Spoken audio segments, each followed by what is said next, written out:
என் தாய்மொழி தமிழுக்கு என் முதல் வணக்கம். உயிர் கொடுத்து உடல் கொடுத்த என் தாய் தந்தையருக்கு எனது நன்றிகள். நன்றி மறப்பது நன்றன்று. நண்பர்கள் மற்றும் பத்திரிகையாளர்கள் அனைவருக்கும் என்னுடைய நன்றி. உங்கள் அனைவரையும் அன்போடு வரவேற்கிறேன். மேடையில் வீற்றிருக்கும் என் அன்பார்ந்த சகோதர சகோதரிகளை அன்போடு வரவேற்கிறேன். நன்றி மறப்பது நன்றன்று. இதை மட்டும்தான் என் தந்தை எனக்கு இன்று வரை சொல்லி வருகிறார், சொல்லியும் வளர்த்திருக்கிறார். தீக்கிட்டு என்ற என்னை அரசியல் களத்திற்கு அழைத்து வந்து பின்பு அதை கலை ரீதியாக நான் அரசியல் களத்தில் பயணம் மேற்கொண்ட போது என்னை முதலில் குகன்குமார் மற்றும் சுமேஷ்குமார் இருவரும் இணைந்து என்னுடைய கலை பயணத்தை தொடங்கி வைத்தார்கள். அவர்களுக்கு என்னுடைய நன்றி. அங்கிருந்து ஆரம்பித்த என்னுடைய கலை பயணம் பிறகு தயாரிப்பாளர் அண்ணன் இசக்கி கார்வண்ணன் அவர்கள் மூலியமாக மேதகு படத்தின் திரையிடலும் போது அவர் கூட எனக்கு பழக்கமாச்சு. அப்போயிலேருந்து நான் அண்ணன் கூட நான் தொடர்ந்து பயணம் பண்ணிகிட்டு இருக்கேன். ஸோ அதுக்கடுத்து அவர் என்னை அழைச்சிட்டு வந்தார். அதுக்கப்புறமேல அவரே என்னை அண்ணன் கருணாஸ் அவர்கிட்ட அழைச்சிட்டு போனார். அங்கேயும் என்னுடைய பயணம் தொடர்ந்தது. இவங்க பிறகு அண்ணனே கூப்பிட்டு, இல்லை தம்பி நீ எனக்கு இன்னொரு படம் பண்ணுன்னு சொல்லி அழைச்சிட்டு வந்து இந்த படம் பண்ண வச்சுருக்காரு. இது எல்லாத்துக்கும் ஒரு முக்கிய காரணம் இருக்குது. என்னை அடையாளப்படுத்தி இவங்கிட்ட ஏதோ ஒரு கலை இருக்குது அப்படின்னு என்னை முதல் அடையாளப்படுத்தியது நாம் தமிழர் கட்சி. நான் சொல்வது போல நான் என்றும் நன்றியுடையவன். ஒரு முறை யாரேனும் ஏதோ ஒரு உதவி செய்து விட்டால் கூட சாகும் முறை நான் மறக்க மாட்டேன். அதுபோல என்னை இந்த கலைத்துறையில் முதலில் கைப்பிடித்து அழைத்து வந்தது இவர்கள்தான். இவர்கள் எல்லாத்திற்கும் மூத்தவராய் ஒருவர் எங்களை ஒருங்கிணைத்தார் எங்கள் அன்பு அண்ணன் செந்தமிழன் சீமான் அவர்கள். என்றும் நன்றியோடு இருவதை உன்னுடன். ஆட்டி. இந்த ஆட்டிங்கிற தலைப்பை எப்படி எடுத்தோம் அப்படின்னா, இந்த ஆட்டிங்கிற சொல் ஒரு பெண்ணுக்குரிய சொல். இந்த ஆட்டியிலிருந்து மருவி வந்ததுதான் பெண்டாட்டி, பாட்டி, பூட்டி. ஒரு ஊரை ஆட்டி வைப்பவள் அப்படின்னு சொல்லுவாங்க. அதுக்கு பேர் தான் ஆட்டி. ஒரு ஊர் தலைவியோ இல்லை ஒரு இல்ல தலைவியோ அவர்களை ஆட்டி என்று சொல்லுவார்கள். இந்த கதையை நான் எங்கேருந்து ஆரம்பித்தேன் அப்படின்னா, தமிழர்களுக்கு அதிகப்படியான குலதெய்வங்கள் பெண் குலதெய்வங்கள். ஒத்துக்கிறோமா? அப்போ ஏன் பெண்கள் தமிழர்களுக்கு குலதெய்வங்களாக இருக்காங்க? அதிகப்படியான குலதெய்வங்கள் ஏன் பெண்களாக இருக்குன்னு நம்ம தேடி போகும்போது ஒரு பெரிய வரலாற்று உண்மை நமக்கு தெரிய வருது. பெண் குலதெய்வங்களோட அடிப்படையாக தான் இந்த படங்களை நாங்கள் பண்ணியிருக்கோம்.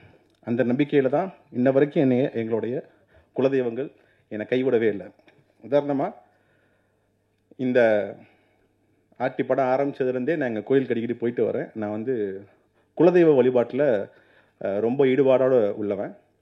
அடிக்கடி எங்கள் கோயிலுக்கு போவேன்.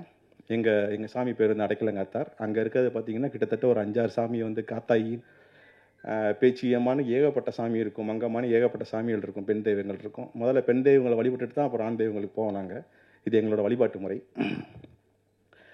அப்படி இந்த படம் ஒவ்வொரு தடவையும் ஏதாவது ஒரு சின்ன சிக்கல் வரும்போது நான் எங்களுடைய குலதெய்வத்தை மட்டும் மனசில் நினச்சிக்குவேன். இன்ன வரைக்கும் நல்லபடியாக போயிட்டுருக்கு.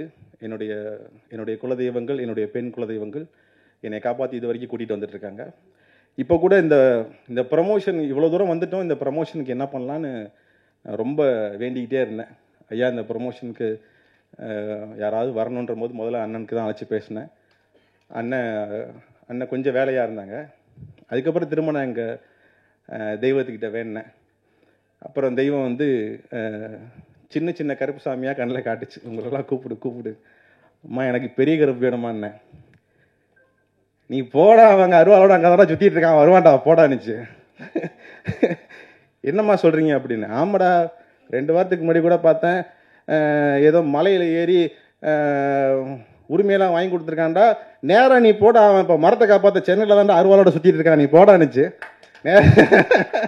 சொன்ன மாதிரி எங்கள் தெய்வம் சொன்ன மாதிரி சொன்னாலும் சொல்லாட்டியும் எங்கள் இனத்துக்கு எங்கள் அண்ணன் கருப்பு தான். அதுவும் சும்மா இந்த வேலுக்கம்பு வச்சிருக்க கருப்பெல்லாம் கிடையாது, பூரா அருவாளோட சுற்றிட்டு இருக்க கருப்பு. டெமோக்ராட்டிக் கண்ட்ரி, ஜனநாயக முறையில் நாங்கள் கருப்பு சாமியை கும்பிட்றதுனால நாங்கள் பேசாமல் சுற்றிட்டு தெரிகிறோம். எங்களுடைய உரிமையை காக்க வந்த அன்பு அண்ணன் எங்களுடைய கருப்பன் சீமான் அவர்களை அன்போடு அழைக்கிறேன்.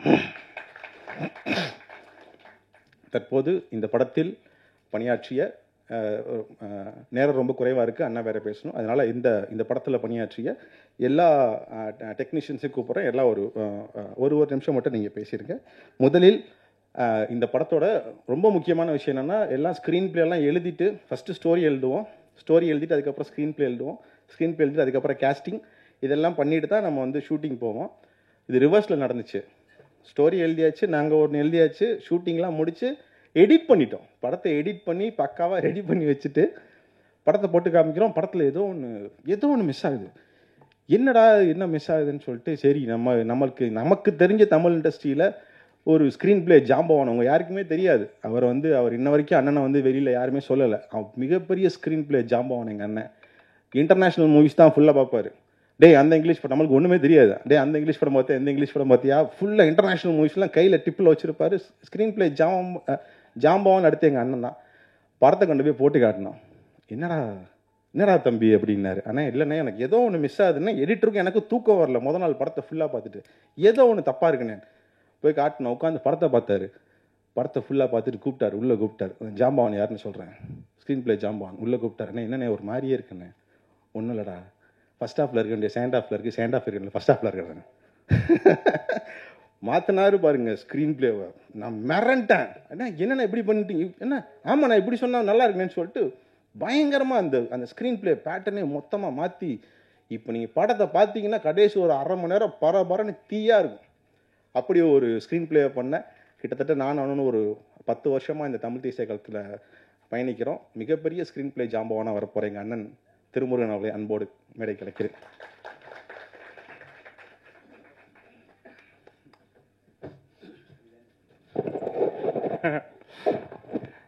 எல்லோருக்கும் வணக்கம். தம்பி ரொம்ப நெகிழ வச்சிருவான். அது படத்துலையும் தான், பாசத்துலையும், ரெண்டுலையுமே செய்வான். அவன் தான் என் தம்பி கிட்டு. உண்மையில் என்னென்னா, ஆகச்சிறந்த சினிமாக்களை எடுக்கிறதுக்கான சிறந்த படைப்பாளிகள், திறமைசாலிகள் எங்கும் நிறைந்திருக்கிறார்கள். அது குறிப்பாக தமிழ் சினிமாவில் நிறைந்திருக்கிறார்கள். அவர்களின் ஆகச்சிறந்த கதைகளை நான் பூங்காக்களிலும் மொட்டை மாடியிலையும் தேநீர் கடைகளிலும் கேட்டிருக்கிறேன். ஆனால் திரையில் மட்டும் பார்த்ததில்லை. அதுக்கான வாய்ப்பு என்னன்னு தெரியல. அது திரையில் எங்கேயோ ஒரு பிரச்சனை இருக்குது, அதையும் நம்ம சரி பண்ணணும்னு. தமிழ் சினிமாவில் ஒரு சிறிய தொகையில் பெரிய படம் எடுக்கிற திறமைசாலி தம்பி கிட்டு.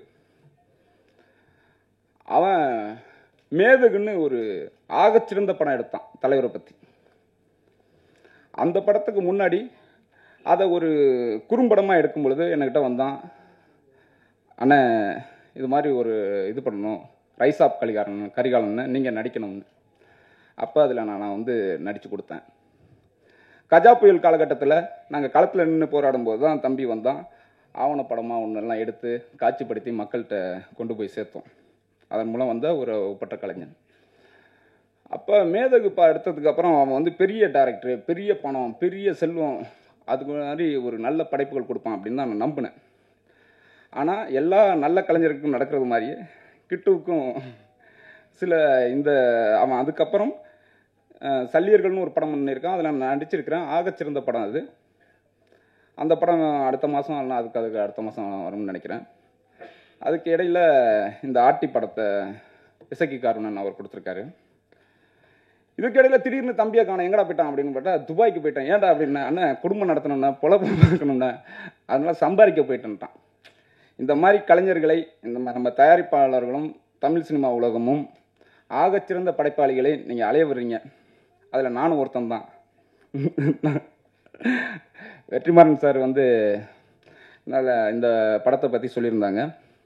அவர்கிட்டையும் நான் கதை சொல்லி ஓகே பண்ணி ஒரு ஆகச்சிறந்த சினிமா எடுத்துருவோம் அப்படின்னு நம்பி அப்புறம் இந்த கொரோனா காலகட்டத்தில் அதை செய்ய முடியாமல் போச்சு. இருந்தாலும் உறுதியாக ஒரு மிகச்சிறந்த சினிமாவை கொடுப்போம். இப்போ இந்த மாதிரியான படைப்பாளிகளை, அதுவும் குறிப்பாக தமிழ் தேசிய சிந்தனை உள்ள படைப்பாளிகளை இதை வந்து நம்ம கை தூக்கி விட்டு அவர்களை ஆகச்சிறந்த படைப்புகளை உருவாக்குறதுக்கு எல்லாரும் துணை நிற்கணும்னு கேட்டுக்கிறேன். எசகி கார்வண்ணன் வந்து பெட்டிக்கடைன்னு ஒரு படம் எடுத்தார். அந்த படத்தில் நான் நடிச்சிருந்தேன். இந்த படத்தில் என்னன்னு தெரியல, நானே நடிக்கிறேன், நீ எல்லாம் நடிக்கிறேன், நான் நடிக்கக்கூடாதா அப்படிங்கிற மாதிரி நடிச்சிருந்தாரு. நல்லாவே நடிச்சிருந்தாரு, சிறப்பாக இருந்தது. இந்த படம் வந்து பெண்களின், தமிழ் பெண்கள் அப்படின்னா அவங்க அடிமைப்பட்டவர்கள் அப்படி இது பண்ணுவாங்க அப்படின்னலாம் இல்லாமல், அறமாக வீரமாக நுட்பமான அறிவுள்ள ஒரு பெண்களை இந்த படத்தில் தம்பி காட்டியிருக்கிறான். இது ஒரு வரலாற்றை மீண்டும் நம்ம கண்ணுக்கு காட்டுறது மாதிரியான ஒரு படைப்பாக இருக்கும். ரொம்ப ரொம்ப குறைந்த செலவில் பெரிய படம். நீங்கள் ட்ரெய்லர் பார்த்தாவே உங்களுக்கு தெரிஞ்சிருக்கும், அது மாதிரி இருக்கும். என் தம்பி சாட்டை, நம்ம கார்ட்டூனிஸ்ட் பாலா, மேடையில் இருக்க எங்கள் அண்ணன்கள், அவர் சுகா, அவர் வந்து எனக்கு பேராக வந்து நல்லா ரொம்ப தெரியும். எழுத்தர் நம்ம தங்ஸுங்கிற ஞானியும் வெற்றிமாறன் சாரும் அடிக்கடி சந்தித்து பேசும்போதெல்லாம் நாங்கள் பேசிகிட்ருப்போம். ஆனால் மேடையில் இன்றைக்கி தான் சந்திக்கிறோம். இதற்கு மேலே வந்து எங்கள் அண்ணன், தமிழினத்தின் ஒற்றை நம்பிக்கை, அவர் தமிழினத்தின் மொத்தமான அனைத்து பிரச்சனைகளையும் சரி செய்வார் என்று மொற்ற தமிழினமும் நம்புது. திரையுலகத்தில் இருக்கிற பிரச்சனைகளையும் தமிழ் தேசிய அரசியலால் சரி செய்து ஒப்பற்ற கலைஞர்களை உயர்த்தி விடுவார் என்று நான் நம்புகிறேன். அதற்காக அண்ணனிடம் நான் ஒரு கோரிக்கையை வச்சுக்கிட்டு விடைபெறுகிறேன். நன்றி, வணக்கம். இந்த படம் மாபெரும் வெற்றி அடையணும், அதுக்கு உங்கள் பத்திரிகையாளர்கள் மற்ற அனைவரும் துணை இருக்கணும்னு கேட்டுக்கிறேன். நன்றி, வணக்கம். என் அன்பு தம்பி இசையமைப்பாளர் தீசன் அவர்களை அன்போடு அழைக்கிறேன்.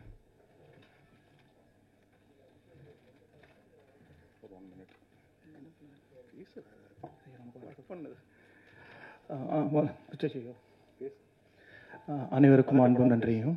ஸோ மேடையில் இருக்கும் அனைவருக்குமே அண்ணன் அவர்களுக்கு நன்றியும் அன்பையும் சொல்லிக்கிறேன். வாய்ப்பளித்த கிட்டு பிரதருக்கு நன்றி, ப்ரொடியூசர் சார் எல்லாருக்கும் நன்றி. இந்த படம் வந்து ஒரு முக்கியமான தமிழ் சமூகத்தின் முக்கியமான படம் ஒன்றேன். ரொம்ப அழகாக பீரியட் சப்ஜெக்ட் தான் பண்ணியிருக்கோம். ஸோ ரொம்ப அழகாக பண்ணியிருப்பார். அனைவருமே எல்லா பத்திரிகையாளரும் இதை பார்த்து நல்லபடியாக இதை கொண்டு போய் சேர்க்கணும். நன்றி, வணக்கம்.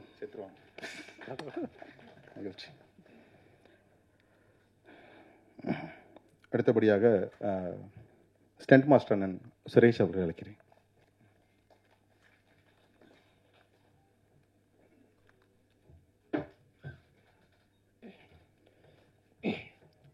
வந்திருக்க எல்லா பத்திரிகை நண்பர்களுக்கும், எங்கள் அண்ணா சீமானனுக்கும் பெரிய நன்றி. எப்பவுமே ஷூட்டிங் போனால் டைரக்டர் வந்து ஷார்ட் சொல்லுவாங்க, மாஸ்டர் எனக்கு ஃபைட் வந்து இப்படி வேணும் அப்படின்னு. ஆனால் டைரக்டர் சார் வந்து அவரே எல்லாம் கம்போஸ் பண்ணி வச்சிட்டாரு. இல்லை சார் இந்த மாதிரி பண்ணால் நல்லாயிருக்கும் அப்படின்னேன். இல்லை மாஸ்டர் எனக்கு அடிக்கிற மாதிரிலாம் வேணாம், கழுத்தை அறுக்கிற மாதிரி தான் வேணும்ன்ட்டாரு. ரொம்ப சூப்பராக ஒர்க் பண்ணோம். ரொம்ப நல்லா ப்ரொடியூசர்ஸ்லாம் சப்போர்ட் பண்ணாங்க அந்த ஒர்க்குக்கு. அண்ணன் இருக்கும் போது தம்பி பேசக்கூடாது, அதனால் எங்கள் அண்ணன் சீமா அண்ணன் பேசுகிறத கேட்குறதுக்கு தான் நான் வந்திருக்கேன். நன்றி, வணக்கம். இந்த படம் மிகப்பெரிய வெற்றி கண்டிப்பாக வரும். எல்லாத்துக்கும் வணக்கம். ரொம்ப பெரிய மனுஷங்களாம் இங்கே உட்காந்துருக்கீங்க. So I don't know what to speak. ஒரு மாதிரி நர்வஸாக இருக்குது. அதர்வைஸ் இந்த மூவி வந்து it's a very different kind of genre. Costume வந்து அவர் ஸ்டண்ட் மாஸ்டர் சொல்கிற மாதிரி காஸ்டியூம் அதே தான். இவங்க வந்து ஒரு ரெஃபரன்ஸ் ஃபுல்லாக கொடுத்துருவாங்க, இப்படி தான் எனக்கு வேணும்னா இப்படி தான் வேணும். அங்கே செட்டிலலாம் கூட எதையுமே யோசிக்க மாட்டாங்க. Like what ever it comes, அங்கே வந்து நான் அதை பண்ணல அப்படின்னா ஒய்ஃப் அதெல்லாம் செகண்டரி தான். அங்கே வந்து நான் technician, he treats me as it is and that's a very good quality as I feel. எனக்கு ஒரு பெரிய கிஃப்ட்டு, ரொம்ப பெரிய கிஃப்ட் எனக்கு இது. அண்ட் இந்த ஆப்பர்ச்சுனிட்டி வந்து ப்ரொடியூசர் சார் கொடுத்ததுக்கு அண்ட் எங்கள் ஹோல் டீம், லைக் எங்களோட ஏடிஸாக இருக்கட்டும், all the technicians and all the artist வந்து எல்லாருமே ரொம்ப கோஆப்ரேட்டிவாக ரொம்ப சப்போர்ட்டிவாக இருந்தாங்க. We are blessed to have this team. Output வந்து ரொம்ப நல்லா வந்திருக்கு. ப்ரெஸ் எல்லாருமே வந்து இதை வேறு மாதிரி கொண்டு போய் ரொம்ப பயங்கரமாக you need to support us. Thank you.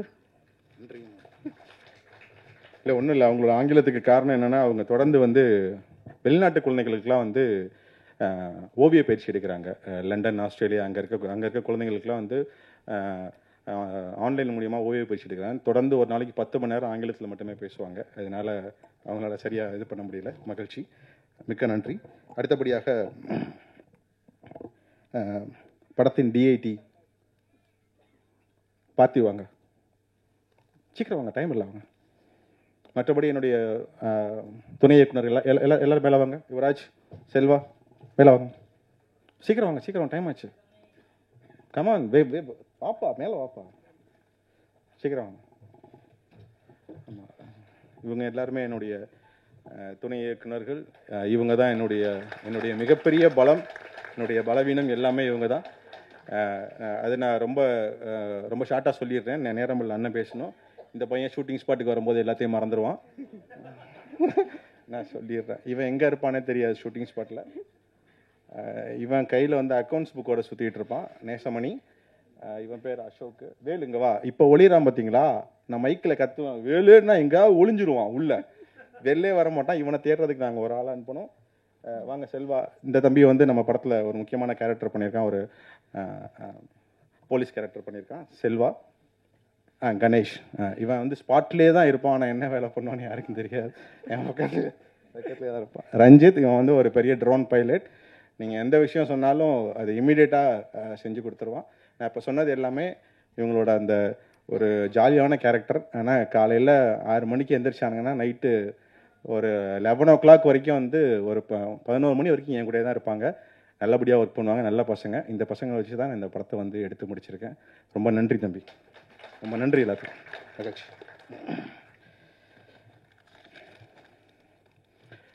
மீதி தம்பி எடிட்டர், சினிமாட்டோகிராஃபர் சிபி சதாசிவம், பிறகு தம்பி டிசைனர் சபா, சவுண்ட் எஃபெக்ட்ஸ் மொகிதீன் அண்ணா, எல்லாத்துக்கும் ரொம்ப நன்றி. அவங்க இன்னொரு வேலையில் இருக்காங்க, அவங்களால வர முடியல. நான் கடைசியாக ஒரே ஒரு செய்தியை மட்டும் சொல்லிவிட்டு நான் இதோட முடிச்சுக்கிறேன். இந்த திரையுலகத்தில், தமிழ் திரையுலகத்தில் ஒரு முக்கியமான விஷயத்தை நான் பகிரணும்னு ஆசைப்பட்றேன். இது கண்டிப்பாக போய் சேரும்னு நினைக்கிறேன். தமிழினம் ஒரு மிகப்பெரிய பேரழிவை சந்தித்த ஒரு இனம்.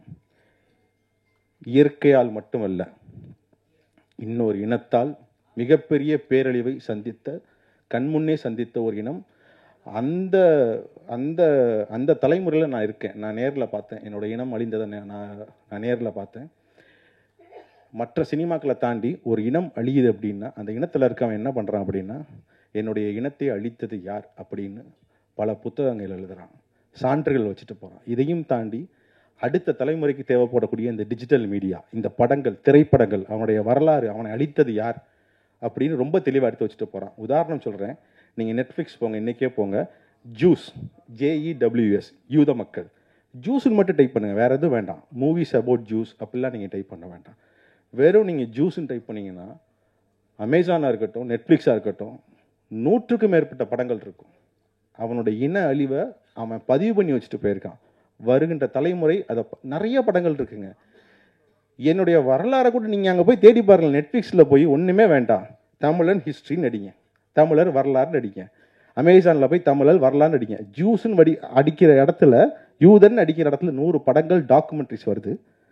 நீங்கள் அதே பிளாட்ஃபார்ம், இன்டர்நேஷ்னல் பிளாட்ஃபார்ம்னு சொல்கிற நெட்ஃப்ளிக்ஸ்லையும் அமேசான்லையும் நம்ம வரலாறே இருக்காதுங்க.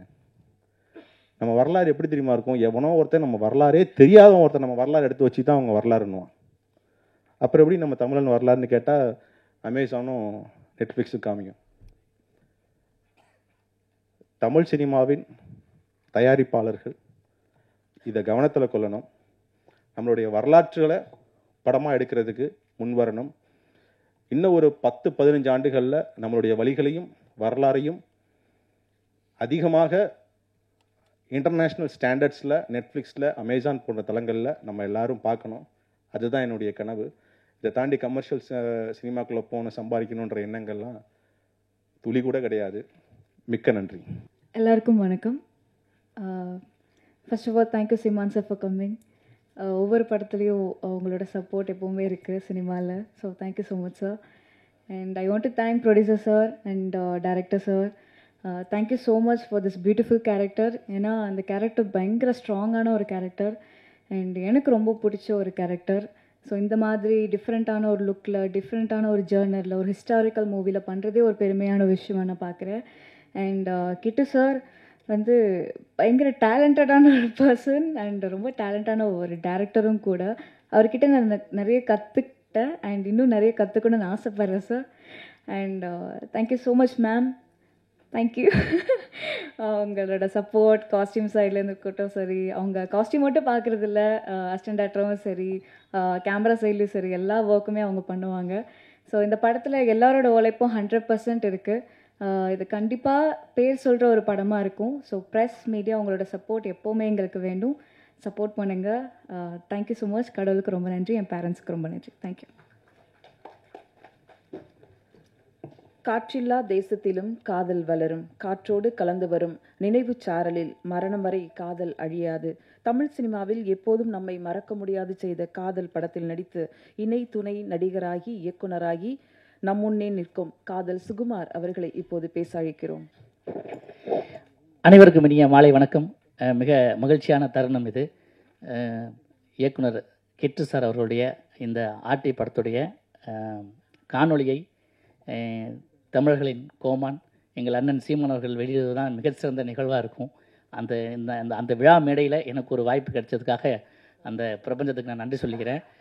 மேடையில் விட்டிருக்கும் அனைத்து பெருமக்களுக்கும், என்னோட பணிபுரிந்த அனைத்து நடிகர்களுக்கும் என்னுடைய நன்றியையும் தெரிவிச்சுக்கிறேன். முக்கியமான விஷயம், அது நேரமின்மை காரணமாக நீங்கள் கொஞ்சம் கம்மியாக பேசிக்கிங்க அப்படின்னு சொன்னால 2 வார்த்தை மட்டும் சொல்லி பேசிக்கிறேன்ட்டு வெளியிலே சொன்ன இதான் பேசுவேன் அப்படின்ட்டு. அதாவது நம்ம நிறைய படங்கள் பண்ணுவோம். திருமுருகன் சார் ஒரு ஆதங்கத்தை இங்கே வந்து வெளியிட்டார். படங்கள் பண்ணுறதுக்கெலாம் ஆள் இருக்கீங்க, உணர்வுகளை, தமிழர்களின் உணர்வுகளை பதிவு செய்தால் இங்கே ஆள் இல்லை அப்படின்ற மாதிரி. ஸோ அது வந்து இசக்கி கார்வண்ணன் சார் போன்ற நல்ல ஒரு ரசனையான கலைஞர்கள், நல்ல தமிழர்கள் மூலமாக அது நிகழ்ந்துட்டு வர்றதுக்கு இந்த படம் ஒரு உதாரணம். இந்த படத்துக்கு பிறகு தான் நான் இது பரமசிவன் பாத்திமா நடித்தேன், அந்த வாய்ப்பு கொடுத்தாரு. அதே மாதிரி தான் ஒரு போலீஸு. அதில் 1980s நான் இதில் போலீஸாக வருவேன். அப்புறமும் 2024-5லையும் அண்ணன் போலீஸாக தான் அது ஒரு கேரக்டர் கொடுத்தாரு. ரொம்ப மகிழ்ச்சியாக இருந்தது. வழக்கமாக கமர்ஷியலாக பண்ணுற படங்களில் போய் ஒர்க் பண்ணுற டீம் காட்டிலும் இந்த கிட்டு சாருடைய டீம் வந்து ரொம்ப என்டர்லாம் ரொம்ப டிஃப்ரெண்ட்டாக இருந்தது. ரொம்ப அதாவது என்ன சொல்கிறதுன்னு தெரியல. தமிழ் கலந்து, அதாவது ஆங்கிலம் கலந்து பேசக்கூடாதுன்னு முயற்சி பண்ணுறேன். அதை தாண்டி நமக்கு வரல. ஏன்னா அது நிறைய கற்றுக்க வேண்டிய விஷயம். நம்ம சீமான் சார்ட்டு வந்து அண்ணன்ட்டு நிறைய கற்றுக்கணும் நம்ம. அதாவது வழக்கமான படங்கள்லேருந்து விலகி இந்த படம் எப்படி இருக்கும் அப்படின்னு சொன்னால் உண்மையிலேயே ஒரு குறிப்பிட்ட ஒரு காலகட்டத்துக்கு உங்களை கொண்டு போய் செல்லும். அது மட்டுமல்ல, இந்த ஆர்டி ஒரு வாட்டி பார்க்குறவங்கள கூட உங்கள் உணர்வுகளையும் உங்களுடைய தமிழ் உணர்வையும் ஒரு வாட்டி ஆர்டி பார்க்கும் அப்படின்னு சொல்லி என் பேட்டியை முடிச்சுக்கிறேன். நன்றி, வணக்கம். 18ஆம் நூற்றாண்டு கதைக்களத்திலும் வில்லன் இருந்திருக்கிறார்கள். தமிழ் சினிமாவுக்கு வில்லனாக அறிமுகமாகும் பிரவீன் பழனிசாமி அவர்களை பேச அழைக்கிறோம். அண்ணனை கேட்டிருந்தேன் ஃபஸ்ட்டு, எதுக்குன்னு என்ன இந்த கேரக்டர் சூஸ் பண்ணீங்க, அதுக்கெல்லாம் ஒரு முகம் தேவைடா, அந்த முகம் உங்ககிட்ட அப்படியே இருக்குது அப்படின்னாரு. மூஞ்சி ஆமாம். சரிண்ணே, நான் இப்போ இந்த படம் ரிலீஸ் ஆகிறதுக்குள்ள நான் கல்யாணம் பண்ணிடுறேனே, ஏன்னா அதுக்கப்புறம் பொண்ணு தர மாட்டாங்க அப்படின்னு சொல்லிட்டு தான் பண்ணேன். நல்ல வேலை கல்யாணம் முடிஞ்சது, 3 மாதம் ஆயிடுச்சு. ஸோ தேங்க்யூண்ணே, எனக்கு இந்த கேரக்டர் சூஸ் பண்ணதுக்கு ரொம்ப நன்றி. தேங்க்யூ. ஒருத்தன் பேர் வந்து கரண் சக்கரவர்த்தி, இன்னொன்று உடம்பு சரியில்லை, அவன் பேர் ஆலன் கிருஷ்ணா. இந்த 2 பேரும் தான் படத்தை ஆரம்பத்துலேருந்து கடைசி வரைக்கும் அந்த கதையை நகர்த்தி கொண்டு போவாங்க. அது அவங்களுக்கே தெரியாது. பயங்கர சேட்டை. தம்பி ஏதாவது பேசணும்னு நினைக்கிறீங்களா? சும்மா பேசு. நன்றி சொல்லுங்க. அனைவருக்கும் வணக்கம். நன்றி. இப்படி தான் பேச மாட்டேறேன். ஆனால் நீங்கள் ஸ்கிரிப்ட் பேப்பர்ட்ட கையில் கொடுத்தீங்கன்னா 2 பக்கம்னாலும் மனப்பாடம் பண்ணி அப்படியே நடிப்பானுங்க. ரொம்ப நல்லா நடிப்பானுங்க. நன்றிம்மா. நன்றி. அடுத்ததாக அழைக்கிறோம் சௌந்தர் சார் அவர்களை. அனைவருக்கும் இனிய மாலை வணக்கம். மாமா எதற்கு என்னத்தை பேசுறது, மாமா பேச்சுக்காக எல்லாரும் காத்துட்ருக்கீங்க. அதனால் சீக்கிரம் விடைபெறது பெட்டர்னு நினைக்கிறேன். அதாவது சமூக ஆர்வலர்னு சொல்லுவாங்கள்ல, அதை மாதிரி சினிமா ஆர்வலர் தான் இசக்கி கார்வண்ணன் தலைவர். அதாவது உண்மையிலேயே சினிமா வந்து லவ் பண்ணுற ஒரு ஆளுங்க. சினிமா அதாவது ஒவ்வொரு படத்துக்கும் ஏதாவது வித்தியாசமான இயக்குனர், ஒரு வித்தியாசமான கதைக்களம். இது வந்து ரொம்ப, நான் ஒரு நாள் ஒரு கதையை கேட்டு தலைவர் இந்த மாதிரி ஒரு நல்ல கதை இருக்குது கேளுங்க அப்படின்னோடனே சரி அனுப்பிவிடுங்க அப்படின்னாரு. மணி அப்போ ஒரு 8:30-9 நைட்டு கேட்டுட்டு நல்லா இருக்குது, சூப்பராக இருக்குது, பண்ணலாம். ஸோ இந்த ஆர்வம் இருக்கிறவங்க வந்து சினிமாவில் எப்படியும் ஜெயிச்சிட்டே இருப்பாங்க, ப்ரொலாங் பண்ணிகிட்டு இருப்பாங்க. அதுக்கு அடுத்தது வந்து நம்ம கிட்டு வந்து தலைவர் தான் சொல்லி அவர் போட்டார். பட் இருந்தாலும் ஓகே, இருந்தாலும் என்னையோ தேங்க்ஸு. அதனால் வந்து இந்த படத்தில் வந்து ஒரு டிஃப்ரெண்ட்டாக எப்போ பார்த்தாலும் சைக்கிள் ஓட்டிகிட்டே இருப்பேன், எடுத்துகிட்டே இருப்பாங்க. என்ன எடுக்கிறாங்க, ஏது எடுக்கிறாங்க, அப்படி டப்பிங்கில் போய் பார்த்தா தான் தெரிஞ்சுது. ஓ, எடுத்திருக்காங்க, நல்லா தான் இருக்குது அப்படின்னு புரிஞ்சுது. அதனால் வந்து இந்த ஆர்டிங்கிற அந்த டைட்டிலே வந்து ஒரு வித்தியாசமான டைட்டில். இந்த படத்தோட லொக்கேஷனை பற்றி கண்டிப்பாக சொல்லி ஆகணும். இப்போ நான் வந்து ஊட்டிக்கு வந்து நிறைய தடவை போயிருக்கேன், ஷூட்டிங்கு பல படங்களுக்கு போயிருக்கேன். இந்த படத்தோட அந்த லொக்கேஷனே வந்து ரொம்ப சூப்பராக இருக்கும். அதாவது நம்ம மகேந்திரன் சார்லாம் செலக்ட் பண்ணுவாங்கள்ல, அந்த மாதிரி ஒரு காட்டுத்தனமான ஒரு லொக்கேஷனு. அங்கே இருக்கிற மக்கள்லாம் வந்து ரொம்ப அன்பாக பழகிற விதம் ரொம்ப பியூட்டிஃபுல்லாக இருந்தது. அதாவது காலையில் 6 மணிக்கு போனால் கூட அவ்வளோ அழகாக இருக்கும். அந்த அந்த அந்த ஊட்டியில் அந்த ஊரே தள்ளி இருக்கும், ஊட்டிலேருந்து ரொம்ப தள்ளி இருக்கும். ரொம்ப அற்புதமான ஒரு ஊர். அதுக்கேற்ற மாதிரி இந்த ஆர்டிஸ்ட்டு, அவங்க ஒய்ஃப், அந்த காஸ்டியூமு, இந்த அசிஸ்டன்ட் டைரக்டர்ஸ்லாம் உண்மையிலே பாவம், உண்மையிலேயே ரொம்ப அவர் சும்மா ஜாலிக்காக பேசினார். இவங்கெல்லாம் நல்ல டைரக்டராக நாளைக்கு வருவாங்க. ஸோ இந்த படத்தை எல்லாரும் போய் ரசித்து தேட்டரில் பாருங்கள். உண்மையிலே பார்க்க வேண்டிய ஒரு படம். நன்றி, வணக்கம். எல்லாருக்கும் வணக்கம். எனக்கு ரொம்ப சந்தோஷமாக இருக்கு இந்த மாதிரி ஒரு மூமெண்ட் ஷேர் பண்ணுறதுக்கு. Thank you John for inviting me, and thank you director sir for having me here and in this beautiful evening.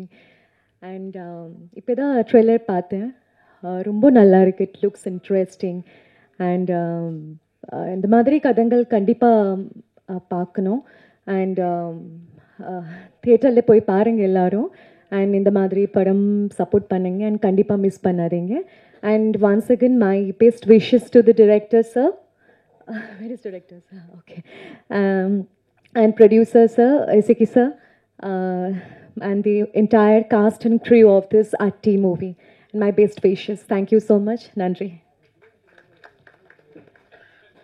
Thank you. அடுத்ததாக நான் பேச அழைக்கிறோம் சிறு படங்களுக்கு சினிமா வணிகத்தை தன் பங்கிற்கு உதவி நிற்கும் கசாலி அவர்களை பேச அழைக்கிறோம். ஆட்டி அந்த எழுத்தில் இட்டன்னா பார்த்தீங்கன்னா கத்தியும் புத்தகமும் இருக்குது. அதுவே இந்த படத்தோட கதையை சொல்லுது. இசக்கி கார்வண்ணன், கிட்டு, இந்த 2 தம்பிகளும் வந்து வீரம், நம்முடைய வாழ்வியல் இதில் ரொம்ப ஆர்வமாக இருக்காங்க. அதுக்கு காரணம் அண்ணன் சீமான். அவரோட சீமானோட தம்பிகள் எப்படி இருப்பாங்க, அதே மாதிரி அழகாக தன்னோட கலை பயணத்திலையும் பிறழாமல் அழகாக நகர்த்தி கொண்டு போகிறாங்க. அதாவது 15 வருடங்களுக்கு மேலே நான் வந்து அண்ணன் சீமான் அவர்கள் வந்து சுயசார்பு, தற்சார்பு, நமது கல்வி, நம் மக்கள், நம் மண், நம் வளம், நம்ம மலை எல்லாத்தையும் வந்து பேசிக்கிட்டே, இன்னும் சொல்லப்போனால் டேய் இதை பாருங்கப்பா, இதை மனசால் ஏற்றுக்குங்கப்பா நிறைய கதறிட்டு இருக்கிறாரு. ஆனால் இப்போ வந்து ஆப்பிரிக்க கண்டத்தில் ஒருத்தர், பர்கினோ ஃபாசோ அப்படின்ற ஒரு நாட்டில் இருக்கிற அதிபர் இப்ராஹிம் ட்ரோரோரே அப்படின்றவர், இவர் அண்ணன் சீமான் சொன்னதை அங்கே இப்போ செஞ்சுக்கிட்டு இருக்கிறார். அப்போது ஏதோ எங்கேயோ ஒரு ஆப்பிரிக்க கண்டத்தில் பேரே தெரியாத இருந்த நாட்டில் இப்போ ஒருத்தர் வந்து மேலே வர முடியும் அப்படின்னா, நாளைக்கு இவரோட கனவுகள் நமக்கு ஏன் கிட்டாதா? கிட்டும். அதுபோக இந்த படத்தோட ட்ரெய்லர், இந்த டிசைன் பார்க்கும்போது உண்மையிலே ரொம்ப வித்தியாசமாக இருக்குது. இப்போது இந்த படத்தோட வணிகம் வந்து சிறப்பாக இருக்கும்னு தோணுது. காரணம், சமீபத்தில் ஒரு படத்தோட ப்ரொமோஷன் அண்டு ரிலீஸ் இதுக்கு வந்து நிறையா அலைஞ்சேன்.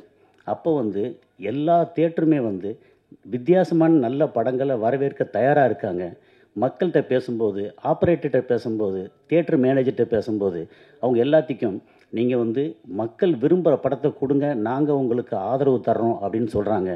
இந்த ஆட்டி அப்படின்ற படம் எல்லா மக்களாலேயும் ஏற்றுக்கொள்ளப்படும் அப்படின்னு நினைக்கிறேன். முடிஞ்ச அளவுக்கு இந்த படத்தோட வெளியீட்டில் நானும் உதவ தயாராக இருக்கிறேன். அதுக்கு முக்கிய காரணம் காதல் சுகுமார். நன்றி. நாம் பேச அழைக்கிறோம் சமூக வலைதளங்களிலும் சராசரி மனிதர்களுக்கும் உயிர்ப்புடன் வைத்திருக்கும் இவரின் பேச்சு. அண்ணன் சீமான் அவர்களின் ஆசை நீ, அன்பும் நீ, நேசம் நீ, நினைவும் நீ. அழைக்கிறோம் தமிழுக்கும் தமிழனுக்கும் குரலாய் விளங்கும் சாட்டை துரைமுருகன் அவர்களை.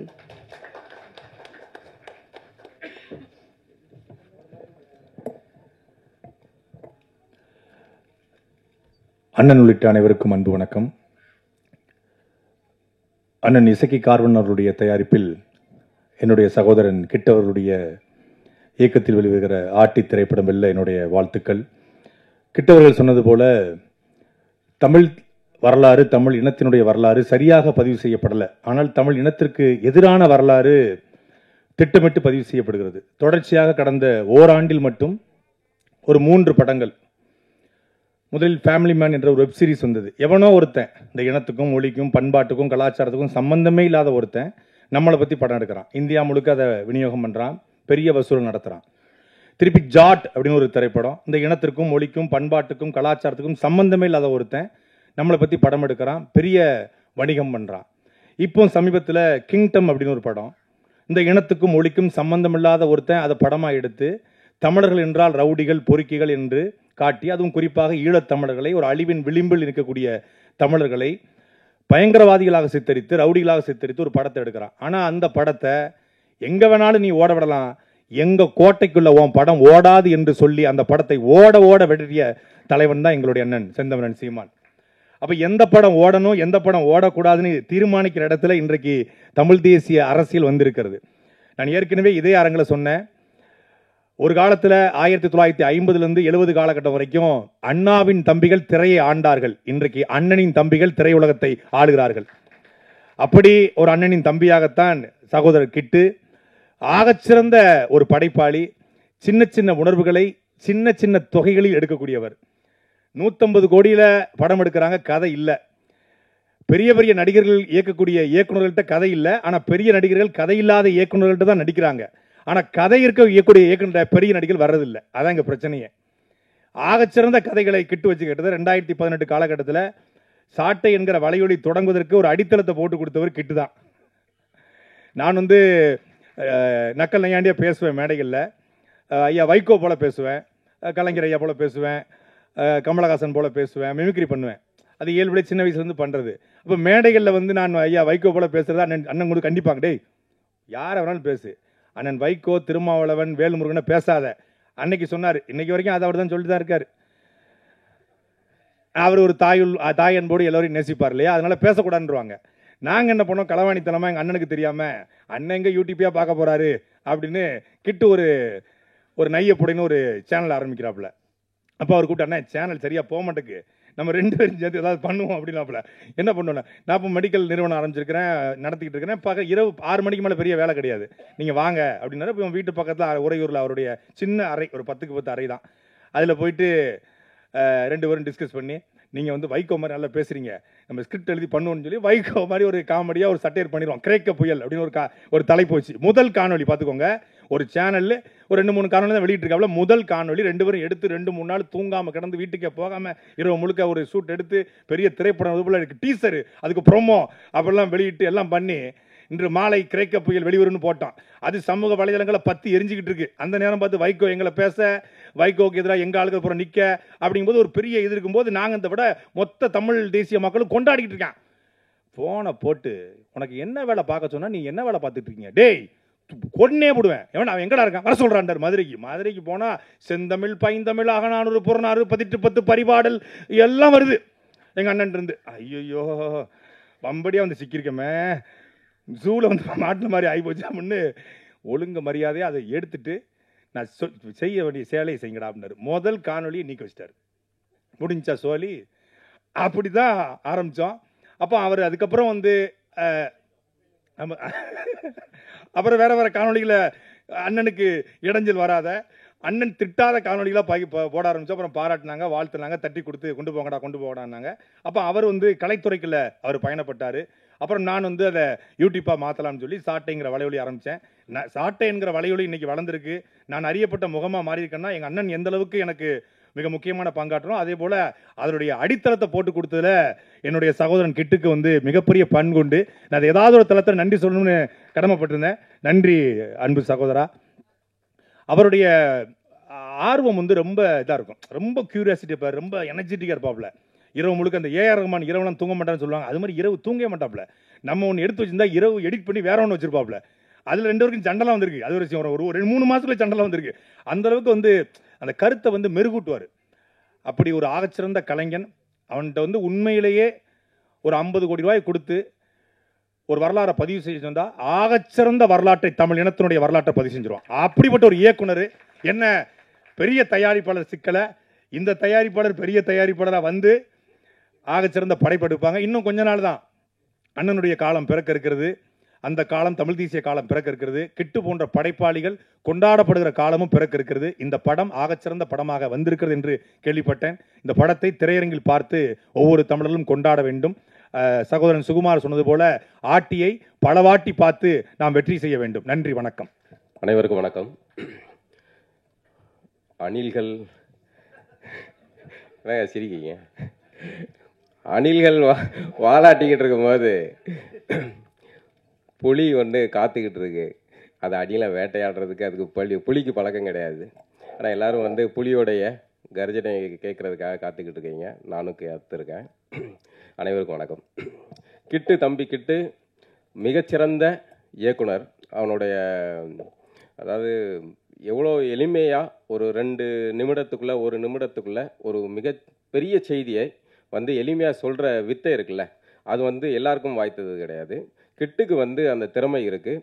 அவருடைய முந்தைய படங்களும் சரி, அந்த திரைப்பட இயக்குனர் ஆகிறதுக்கு முன்னாடி அவர் எடுத்த குறும்படங்கள், குறிப்பாக வந்து ஒரு திராவிடம் குறித்து ஒரு சின்ன காணொளி பண்ணியிருப்பாப்புல.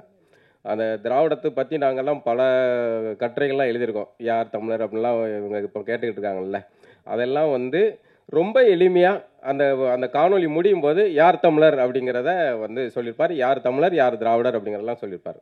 அப்படி மிகச்சிறந்த காட்சி ஊடக அந்த தன்மை கொண்ட ஒரு இயக்குனராக இருக்கிற தம்பி கிட்டு அவர் எடுத்திருக்க இந்த ஆட்டி திரைப்படம் வந்து மிகப்பெரிய வெற்றி அடைய என்னுடைய வாழ்த்துக்களை தெரிவிச்சுக்கிறேன். அப்புறம் அண்ணன் சீமான் அவர்கள் வந்து மிக சிறப்பாக தமிழ் தேசிய பணிகளை சிறப்பாக கொண்டு போயிட்டு இருக்காங்க. நாங்கள்லாம் வந்து அவருடைய பின் தொடர்ந்து பயணம் செஞ்சுக்கிட்டு இருக்கோம். அந்த வகையில் இந்த திரைப்படமும் அதுக்கான பங்களிப்பாக இருக்கும்னு நம்புகிறேன். எல்லாருக்கும் வாழ்த்துக்கள். நன்றி. அனைவருக்கும் மாலை வணக்கம். எங்கள் குடியில் பெண்கள் முதலாம். உண்மையிலே எத்தனையோ பெண்கள் பற்றி படம் வந்திருக்கும், நீங்கள் எல்லாம் பார்த்துருப்பீங்க. அதில் பெண்களின் புரட்சி பெண்கள் கதையை நிறைய பார்த்துருப்பீங்க. அதில் இந்த படம் முதலாக இருக்கும். பெண்களுக்கு ஒரு பிரச்சனைன்னா, மண்ணுக்கு ஒரு பிரச்சனைன்னா பெண்கள் தான் முதல்ல வருவாங்கிறது நம்ம ஆதியில் நடந்த சம்பவங்கள். இன்றைக்கி தெரியும், உலகம் முழுதும் இராணுவத்தில் பெண்கள் இருக்கும். ஆனால் அதில் முதல் பெண்கள் இராணுவம் அமைத்தது தமிழர்கள். அதனால்தான் அந்த பெண்களை நாம் தெய்வமாக வச்சுருக்கிறோம். அதை சொல்லுவாங்க, அகம் சரியாக இருந்தால் புறம் சரியாக இருக்கும். நான் அகங்கிறது பெண்ணு, புறங்கிறது ஆண். அதனால தான் நம்ம வந்து பெண்களை வந்து ஊருக்கு நடுவில் தெய்வமாக அம்மனாக வச்சுருக்குறோம். அது வந்து அதே மாதிரி ஆணை வந்து நம்ம ஊருக்கு வெளியில் வச்சுருப்போம். அப்போ ஊர் நல்லா இருக்கணும், அந்த உலகம் நல்லா இருக்கணும்னாக்க பெண்களை தான் நம்ம போற்றணும், பெண்களுடைய வலிமையை உலகத்துக்கு காட்டணும். அப்படிங்கிறது தான் இந்த கதை அவர் சொல்லியிருக்காரு. அது ரத்தமும் சதையமாக சொல்லியிருக்கிற ஒரு கதையும் கூட. எங்கள் ஊரில் ஒரு சாமி உண்டு, அவங்க நிறைய தெரியும், உங்களுக்கும் தெரிஞ்சிருக்கும். ஊருக்கு பெண்கள் தெய்வம் இருக்கும். உலகத்தில் வேறு எங்கேயும் கிடையாது. பெண்களை அடிமையாக தான் வச்சுருந்த சமூகம் தான் உலகம் முழுதும். பெண்களை தெய்வமாக்கி உயர்வா வச்சுருந்த ஒரே சமூகம் தமிழ்குடி தான். ஆகினால தான் நம்ம ஊருக்கு தெய்வம் வச்சுருக்கிறோம். வேறு எங்கேயும் நீங்கள் பார்க்க இருக்காது. அதில் எங்கள் ஊர் பக்கம்லாம் நிறைய தெய்வங்கள். அது ஆணவ கொலையால் கொல்லப்பட்டால் கூட நம்ம அந்த மனசாட்சி உறுத்ததுக்கு அப்புறம் அந்த பெண்ணை தெய்வமாக கும்பிடுவாங்க. ஒரு உதாரணத்துக்கு பேச்சியம்மை, அது ஆணவ கொலை செய்யப்பட்ட பெண்ணு, அதனால் அதை அவளை தெய்வமாக்கினாங்க.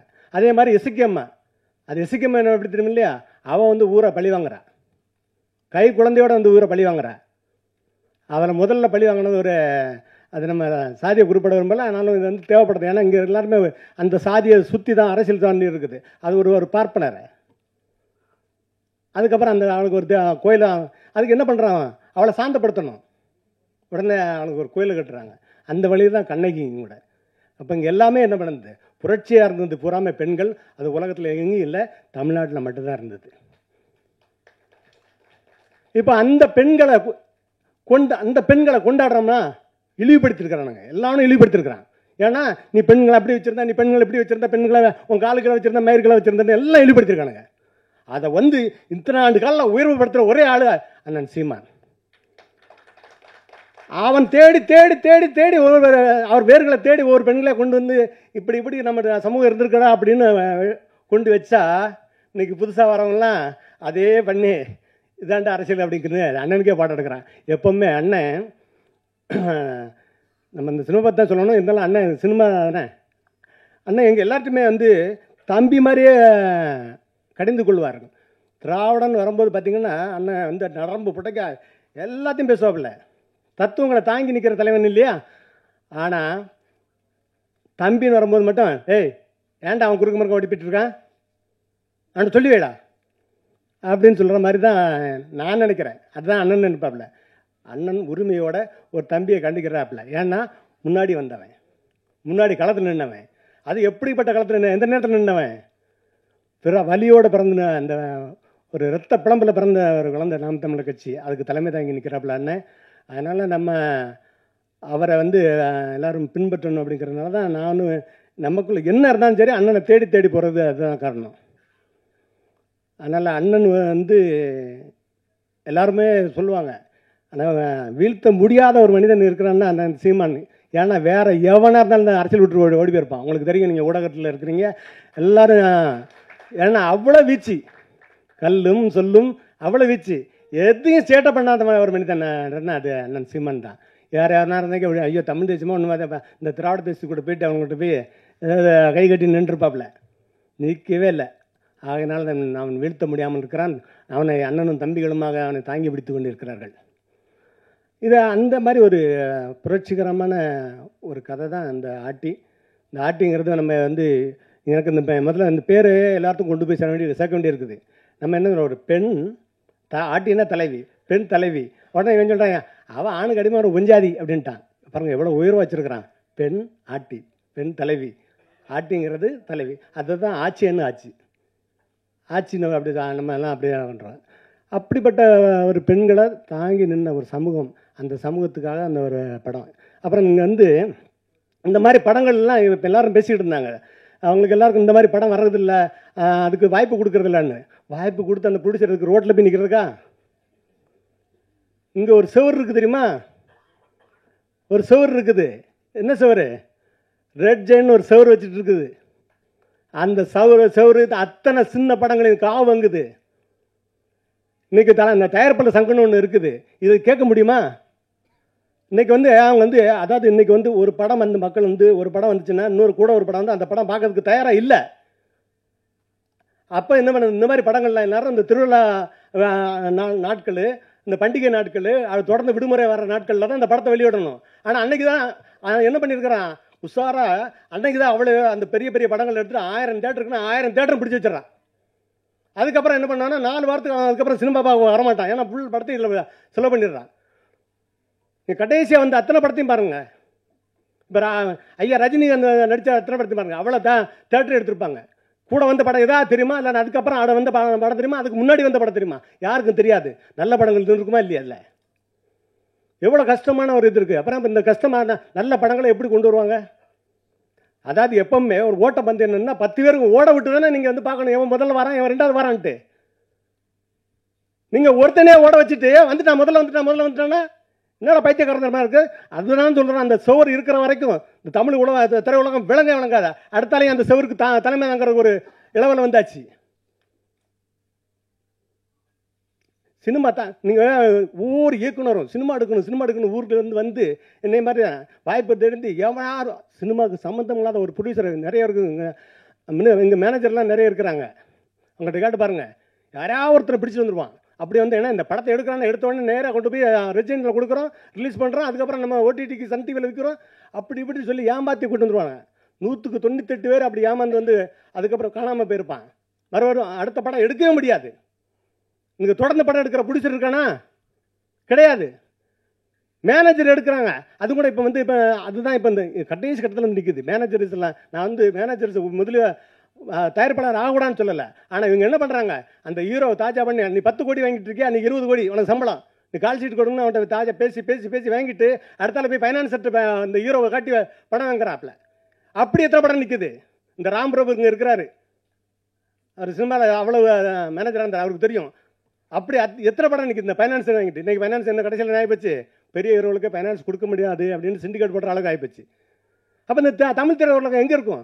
ஆந்திரா பாருங்கள், எல்லா இடத்துலையும் நல்லா இருக்கும். ஆந்திராவில் தயாரிப்பாளர் சினிமா இருக்குது, கர்நாடகாவில் தயாரிப்பாளர் சினிமா இருக்குது, கேரளாவில் இருக்குது, இந்தியில் இருக்குது. அப்போ இங்கே என்னத்தை நீங்கள் என்ன பண்ணுறீங்க? இங்கே தேட்டரை பூரா ஆக்கிரமிச்சு வச்சு படத்தை எடுத்து ஓட விட்டுட்டு இருக்கீங்க. அது ஏன்னா ஏதாவது உங்களுக்கு அந்த படங்கள் வந்து போனதுக்கு அப்புறம் இந்த இன்றைக்கி இருக்கிற பெரிய ஹீரோ படம்னா கூட நீங்கள் சொல்லுங்கள், ஒரு வாரம் கழித்து அந்த படமோட பேரை உங்களுக்கு ஞாபகம் இருக்காது. இதெல்லாம் சங்கம் வச்சுருக்கிறாங்க, ஒருத்தரும் கேட்குறதில்ல. எல்லோரும் அன்றாட வாழ்க்கையை அவங்களுக்கு கிடைச்சா போதும் அப்படின்ட்டு அவங்க வாழ்ந்துட்டு இருக்கிறாங்க. ஆனால் ஒன்று இயற்கை மாற்றத்தை வரும் 2026. அதை அந்த நம்பிக்கையோடு தான் காத்துட்ருக்கோம். ஆனாலும் நமக்கு என்ன இருக்குது, எனக்கு என்ன ஆனாலும் எல்லோரும் எனக்கு இன்னைக்கு கூட அந்த வேல்ராஜ் அவர் கேமராமேன் கேட்டார் என்கிட்ட, ஐயா சார் நீங்கள் என்ன பண்ணுறீங்க, தொடர்ந்து படம் எங்கிருந்து வருது, தொடர்ந்து படம் எடுத்துகிட்டு இருக்கீங்க அப்படின்னு. நான் படம் எடுக்க தானே வந்தேன். நான் ஒரு இடத்துல போய் அசிஸ்டன்ட் டைரக்டராக போயிட்டு நின்னேன். நான் அதுக்கப்புறம் மாதிரி எனக்கு அதுக்கப்புறம் நான் வந்து இன்றைக்கி ஒவ்வொரு அசிஸ்டன்ட் இன்றைக்கி படம் எடுக்காமலே அசிஸ்டன்ட் டைரக்டராகவே இருந்து போனவன் நிறைய இருக்கிறான். அந்த வேதனை இப்போ அந்த உச்சக்கட்ட வேதனை அதுதான். கல்யாணம் பண்ண முடியாமல் எத்தனையோ இயக்குநர்கள் இருக்கிறான், படம் எடுத்தால் கல்யாணம் பண்ண முடியும் அப்படின்னு வாய்ப்பு இல்லாமல் இருக்கிறாங்க. இப்போ அப்படி ஒரு இக்கட்டான ஒரு சூழ்நிலையில் இருக்கும்போது எனக்கு அந்த வாய்ப்பு கிடைச்சதுனால நான் என்ன பண்ணுறேன், தொடர்ந்து படம் எடுக்கிறேன். ஏன்னா நான் படம் எடுக்க தான் ஊரில் வந்தேன். நான் எங்கே போனாலும் பாம்பே எங்கே போனாலும் சரி படம் எடுக்க தான் வந்தேன். நான் படம் எடுத்தேன். அதுக்கப்புறம் என்னை 2009 என்னுடைய இனம் செத்து கிடக்கும்போது ஒரு வலி தாங்க முடியாமல், யாரா என்னடா ஒருத்தன் இல்லையே அதை கேட்க ஒரு நாள் இல்லையாடா அப்படின்னு சொல்லிட்டு. ஏன்னா டிவியில் கூட போட விட மாட்டான்டான், வேற ஒன்றும் போடலை. டைம்ஸ் சேனலில் மட்டும் தான் போட்டிருக்கான். டைம்ஸ் அதில் பார்த்து வேதனைப்பட்டு அதுக்கப்புறம் நானும் ஒருத்தர் என்னுடைய மேனேஜர், சினிமா மேனேஜர், நான் வந்து அதே நேரம் அதே இடம் படம் எடுத்துகிட்டு இருக்கிறேன். அந்த மேனேஜர் அவர் தான் அஜித் ரசிகர் மன்ற தலைவராக இருந்தாவில் ராஜா, அவர் அண்ணன் வீட்டுக்கு அனுப்பியிருந்தேன். ஏன்னா அண்ணன் ஒரு ஆள் தனியாக இருக்கான்டா நம்மளை போவோம் அப்படின்னு. ஏன்னா எனக்கு அவர் தெரியாது, அவன் மேனேஜராக இருக்கான்னு அவர் தெரியும்ட்டு அனுப்பியிருந்தேன். அவன் போயிட்டு வந்து சொன்னான், ஐயா என்கிட்ட சொல்கிறாப்புல, சார் அங்கே வேண்டாம் சார், ஏன்னா அவர் அங்கே வீட்டில் வந்து ஒரே கத்திட்டு இருக்காரா அப்படின்னா. என்னடா கத்துறாருன்னா, அண்ணா உனக்கு என்னென்ன ஆச்சு அண்ணா அப்படின்னு. 2009 மே 17 அந்த தேதி அது. அப்போ இப்படிலாம் நம்ம இருக்கிற அதனால் அந்த திசை மாறி மறுபடியும் அங்கே போய் அண்ணன் கூட ஒரு பயணித்தேன். இப்போவும் பயணிக்கிறேன், அது வேறு விஷயம். இப்போ எங்களால் வெளியில் எங்கேயும் போக முடியாது. அதனால சொல்கிறேன், எத்தனை பேர் வந்தாலும் சரி, எத்தனை சூப்பர் ஸ்டார் வந்தாலும் சரி, அங்கே அந்த தமிழ் தேசத்துக்காக நீ என்ன சொல்லி சீமான் அவர்களை வீழ்த்து நினைச்சாலும் முடியாது. ஏன்னா அவ்வளோ பேர் அவன் அங்கே தான் இருப்பான், எங்கே போனாலும் சரி தமிழ் தேசத்து அந்த சிந்தனையில் தான் இருப்பான். இப்போ வந்து ஒன்றும் இல்லை, நான் வந்து இது ஓப்பனாகவே சொல்லிட்டு போயிடுறேன். ஏன்னா இந்த கூட்டத்தை பார்த்து மிரட்டுற ஆள் கிடையாது அண்ணன், எந்த கூட்டத்தை பார்த்து மிரட்டல. ஏன்னா நான் சொல்கிறேன், 2010 நான் கன்னியாகுமரியில் பேசிட்டு போயிருக்கிறோம். முத்துக்குமாரோடைய ஜோதி எடுத்து அனுப்புறதுக்கு. சத்தியமாக சொல்கிறாங்க, அந்த கடை வச்சிருக்காரு அத்தனை பேருமே மலையாளி, ஒருத்தன் கிடையாது. 1.5 மணி நேரம் அண்ணன் பேசினாப்புல, இந்த இனத்துக்காக 1.5 மணி நேரம் பேசினாப்புல. அப்படிப்பட்ட வேண்டாம், இந்த கூட்டத்தை காட்டி மிரட்டினெல்லாம் போயிட மாட்டான் அப்படிங்கிறத நான் சொல்ல வரேன்.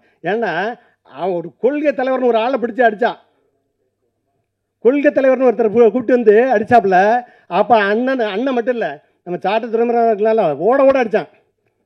ஓட அடித்த உடனே என்ன பண்ணிட்டான் திரும்ப டக்குன்னு, அதாவது உங்களுக்கெல்லாம் தெரிஞ்சிருக்கும், ஐயா ரஜினிகாந்த் அவர்கள் ஒரு படம் எடுத்தார், பாபா படம் எடுத்த உடனே பாமக என்னெல்லாம் பண்ணிச்சுன்னு உங்களுக்கு தெரியும். அந்த ரீலெல்லாம் வயலுக்குள்ளே ஓட விட்டுறாங்க. அதுக்கப்புறம் அவர் என்ன நினச்சாங்கன்னு தெரியுமா, சினிமாவில் வந்து அவர் நிஜமாவே இது வந்து நடந்தது எல்லாருக்கும் தெரியும், நீங்கள் பத்திரிகையாளர் இருக்கிறீங்க. இப்போ வந்து இனிமேல் சினிமாவில் இப்போ நம்ம என்ன பண்ணுறது அப்படின்னு அவர் கொஞ்சம் பயந்துட்டார். பயந்த உடனே எல்லாரும் போய் சொல்லியிருக்காங்க, நீ வந்து சிவாஜி கணேசன் வீட்டில் போய் அவங்க ஃபிலிமில் அவங்க கம்பெனி பேரில் அந்த படத்தை தயாரிங்க அப்படின்னு சொல்லியிருக்காங்க. அடுத்த படம் அவர் சிவாஜி ஃபிலிம்ஸில் நடித்தார். ஏன்னா அவருக்கு பிரச்சனை வர மாட்டாது. அதே மாதிரி இவங்கெல்லாம் எல்லாரும் தமிழ் தேசியக்காரெல்லாம் பெரியார்னு தூக்கி போட்டு அடிக்க போது டக்குன்னு இப்போ எம்ஜிஆர் அண்ணா பின்னாடி போய் ஒழிஞ்சிக்கிட்டாப்புல.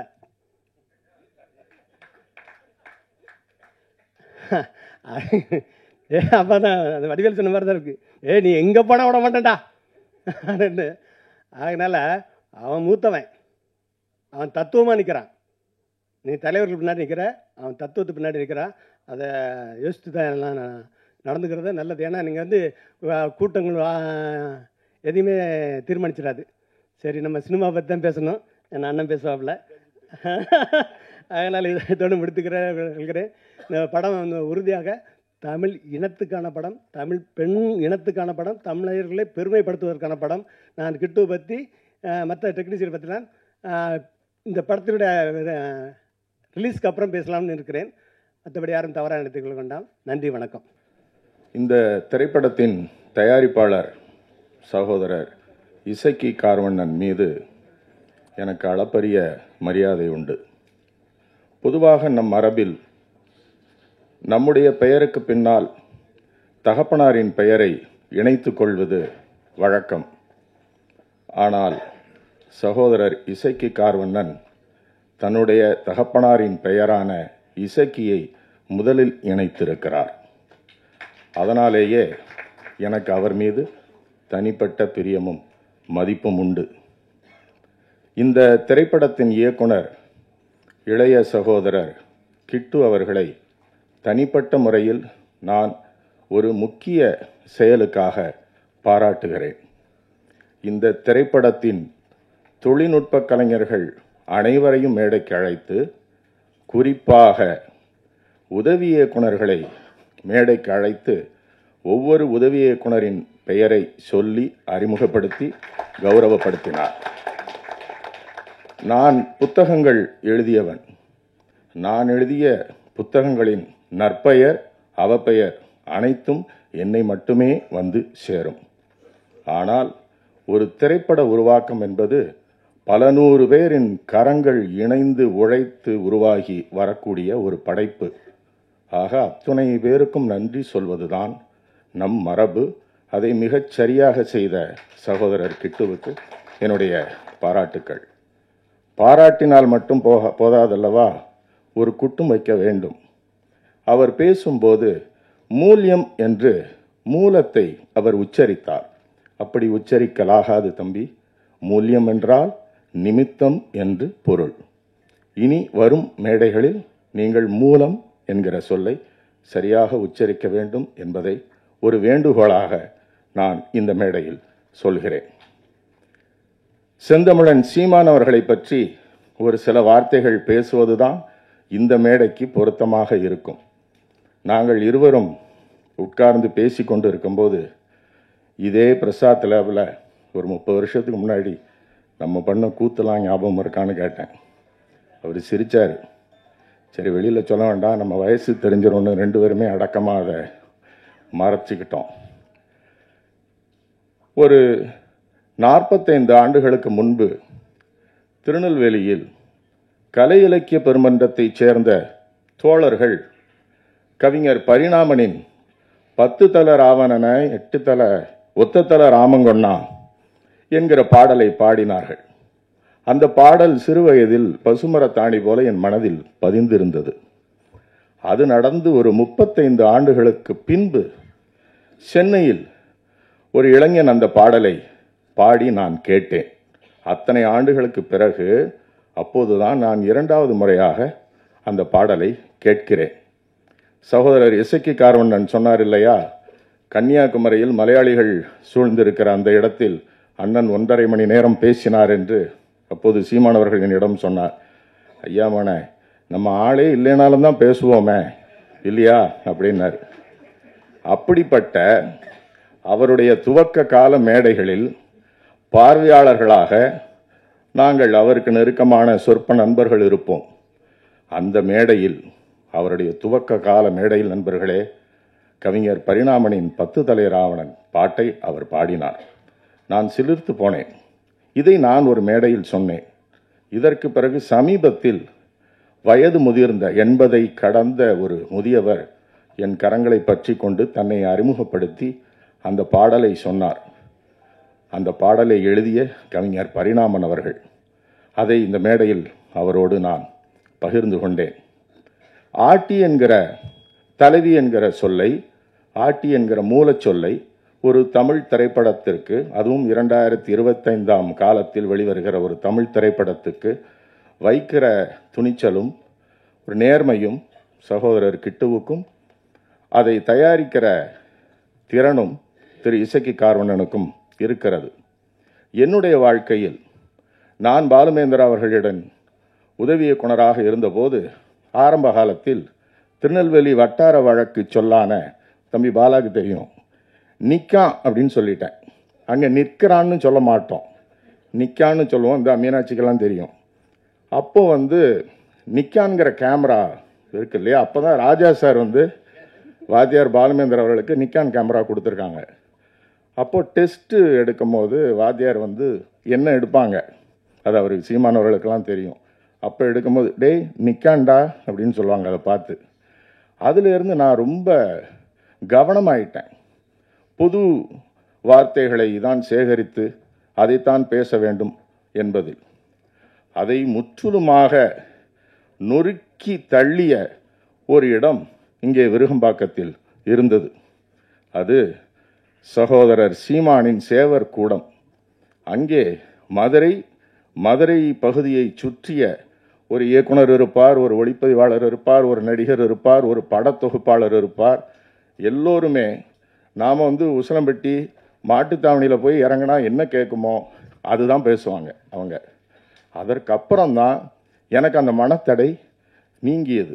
ஆக இப்போது நீங்கள் எல்லோரும் பார்க்கிற மேடைகளிலும் பொதுக்களத்திலும் இயங்குகிற முழங்குகிற சீமான் அப்போதிருந்தே அவருடைய சூழலை அப்படித்தான் அமைத்து கொண்டிருந்தார் என்பதற்காக நான் இதை சொல்கிறேன்.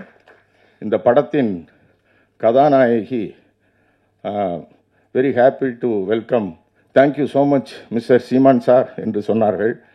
அந்த இளம்பெண்ணின் துணிச்சலை நான் பாராட்டுகிறேன். வங்கத்தைச் சேர்ந்த நடிகை, அவர் பெயர் எனக்கு தெரியவில்லை, அவர் கூடுமானவரை தமிழில் பேச முயன்றார். அவருக்கு என் வாழ்த்துக்களை சொல்கிறேன். எல்லோருக்கும் வாழ்த்துக்கள். நன்றி. கண்டென்ட்டுக்கான காத்திருந்த நேரம் இது. அவ்வளோ சீக்கிரம் சினிமா மேடையில் நம்மளை அழைச்சிட முடியுமா? அன்பான வார்த்தைகளால் சிறகடித்து பரப்பவர், நட்பிற்கு எப்போதும் இதயம் திறப்பவர், தம்பிகளோடு தரணியில் தனியே வரும் அரசியல் சுடர் இவர். அவரை அழைக்க இவர் அழைப்பது ஆசை. அழைக்கிறோம் இயக்குனர் கிட்டு அவர்களை. மீண்டும் தான் அண்ணன் பேசிகிட்டு இருக்கும்போது அபிநக்ஷத்ரா நாயகி என்கிட்ட கேட்டாங்க, காதில் கேட்டாங்க, சார் இன்னும் அடுத்த படம் ரெட் ஜெயின்ட்டானு. ஏம்மா நியாயமா இது எங்கே உட்காந்துருக்கோம், யாரு கூட உட்காந்துருக்கோம்? அதுவும் ஒரு நிமிஷம் நீ ரைட்டில் பார்த்தோன்னா துரைமுருகன் உட்காந்துருக்காரு. இவரும் நானும் ஆரம்பத்தில் எடுத்த அந்த குறுபடங்கள்லாம் ஒருவேளை கூப்பிட்டு கதை கேட்கும்போது அதுக்கு முன்னாடி அதை பார்த்தாங்கன்னு வைங்களேன், ஐயோ ரெண்டு பேரும் இப்படி உட்கார வேண்டியதான். மகிழ்ச்சி. சரி, இது என் அண்ணனை அழைக்கும் நேரம். கண்ணீர் மட்டுமே மிச்சம் என்று கத்தி கதறி திரிந்தோம். ஏதோ ஒரு குரல் எங்கள் அழுகையை தாண்டி அதிகாரத்தை நோக்கி திருப்பி அடிப்பேன் என்றது. சொல்லி முடிக்கும் முன்னே அந்த குரலின் வேகத்தை கண்ட அரசாங்கம் அவனை சிறையில் தள்ளியது. ஆனால் அடங்கவில்லை அந்த குரல். எங்கெல்லாம் நீதி கிடைக்குமோ அங்கெல்லாம் தேடி அலைந்தது. நீதியை தேடி அரசாங்கத்தின் வாசலில் நின்றது. எங்குமே ஏமாற்றம் என்றதால் தனித்தே ஒரு சக்தியாக மாறி நாம் தமிழர் என்றது. சற்று வேட்டியை இறுக்கி பிடித்துக் கொண்டு ஒரு குரல் யார் தமிழர் என்றது. அப்போதுதான் தமிழனுக்கு புரிந்தது யார் திராவிடன் என்று. விடுமா திராவிடம், விடுமா திராவிடம், விடுமா திராவிட புத்தி. தமிழனை ஏத்தே பிழைத்த புத்தி அல்லவா துணைக்கு ஆரியத்தை அழைத்தது. முதல் அடியே ஆரியனுக்குத்தான் என்பது அவனுக்கு தெரியவில்லை. முதல் அடியே ஆரியனுக்குத்தான் என்பது அவனுக்கு தெரியவில்லை. முருகன் என் முப்பாட்டன் என்றதும் முனகிக் கொண்டே வா மோதி பார்ப்போம் என்றால் திராவிடன். இதோ வருகிறேன் என்று படை திரட்டி கிளம்பினான் எங்கள் கம்பீர குரல்காரன். 60 ஆண்டுகளாய் தமிழர் வாழ்க்கையில் படிந்த கரையை 10 ஆண்டுகளில் சரி செய்ய முடியுமா என்ன? இது ஒரு நெடும் பயணம். இந்த நெடும் பயணத்தில் நமக்கு துணை நிற்பது அவன் ரத்தம் கசியும் குரல் மட்டுமே. அவன் குரலே எங்கள் ஆயுதம். இதை அறிந்தே பல ஈன குரல்களை அவன் எங்கள் முன்னே திருப்புகிறான். அவனுக்கு புரியவில்லை நாங்கள் போருக்கு நேரம் காலம் பார்த்து செல்வதில்லை என்று. அவதூறுகளை மட்டுமே பேசி வாழ்பவனுக்கு ஆயுதம் என்றால் என்னவென்று தெரியுமா என்ன? அறிவாயுதத்தோடு வா, அவன் உங்கள் முன்னே நிற்பான். அண்ணா வாருங்கள். என்னுடைய பேரன்புக்கினிய தம்பி இசக்கி கார்வண்ணன் அவர்கள் தயாரித்து வழங்குகிற என் அன்பு இளவல் இயக்குனர் கிட்டவர்கள் இயக்கி வரவிருக்கிற ஆட்டி திரைப்படத்தினுடைய முன்னோட்ட வெளியீட்டு விழாவிற்கு வருகை தந்து வாழ்த்தி அமர்ந்திருக்கிற பெருமக்கள், என்னுடைய அன்பிற்கினிய கசாலி அவர்கள், என் ஆருயிர் தம்பி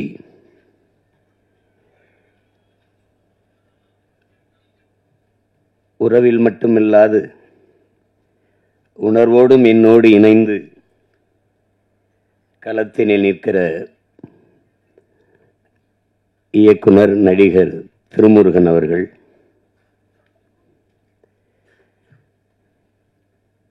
இந்த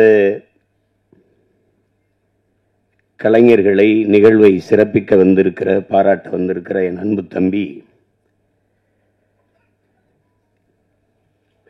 கேலி சித்திரத்தின் மூலம் சமூகத்தை சிந்திக்க தூண்டிய சிற்பி, கட்டுரையாளன், பேச்சாளன், கருத்தாளன் பாலா அவர்கள்,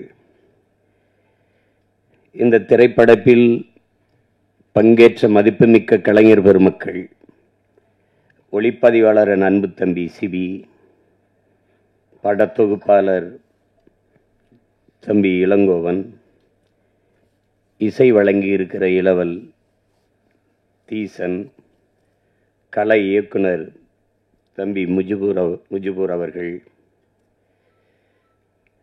சண்டை இயக்குனர் தம்பி சுரேஷ் அவர்கள், ஆடை நிபுணர் பூங்குயில் கிட்டு அவர்கள்,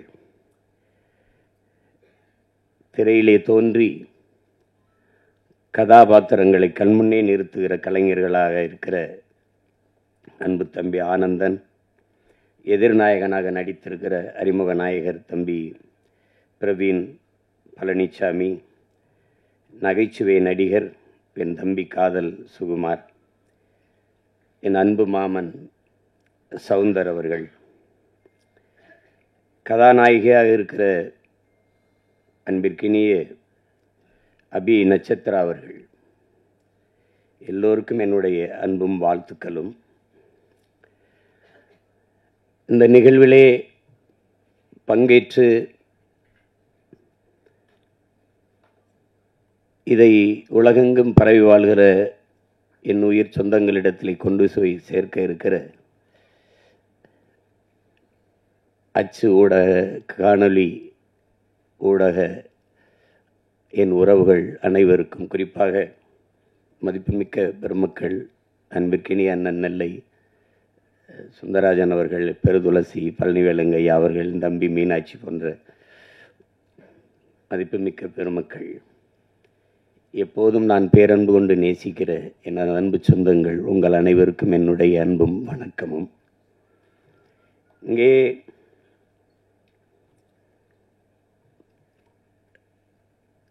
காதல் சுகுமார்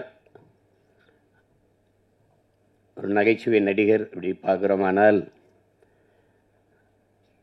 அவன் மற்ற நடிகர்களைப் போல ஒரு புகழ்பெற்ற ஒரு திரைக்கலைஞராக இல்லை என்றாலும் அவன் ஒரு ஆகச்சிறந்த தமிழ் மகன், பெரிய உணர்வு கொண்ட, இன உணர்வும் மான உணர்வும் கொண்ட ஒரு மகன். அந்த சூழலிலே அவன் வளர்ந்து வந்து கொண்டிருக்கிற காலங்களிலே இன உணர்வோடு எந்த நாட்டிற்கு சென்றாலும் தன்னுடைய உணர்வு குன்றாமல் நம் உறவுகளிடத்திலே நின்ற ஒரு தம்பி. அதனால் அவனிடத்திலே எனக்கு ஒரு தனிப்பட்ட பேரன்பு எப்போதும் உண்டு. இங்கே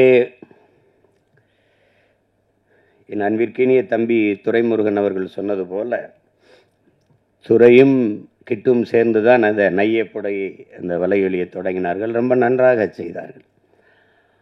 கிட்டுவிட்ட இயற்கையிலேயே அவன்கிட்ட ஒரு சிறந்த படைப்பாற்றல் அவனுக்கிட்ட உண்டு. அது எதையுமே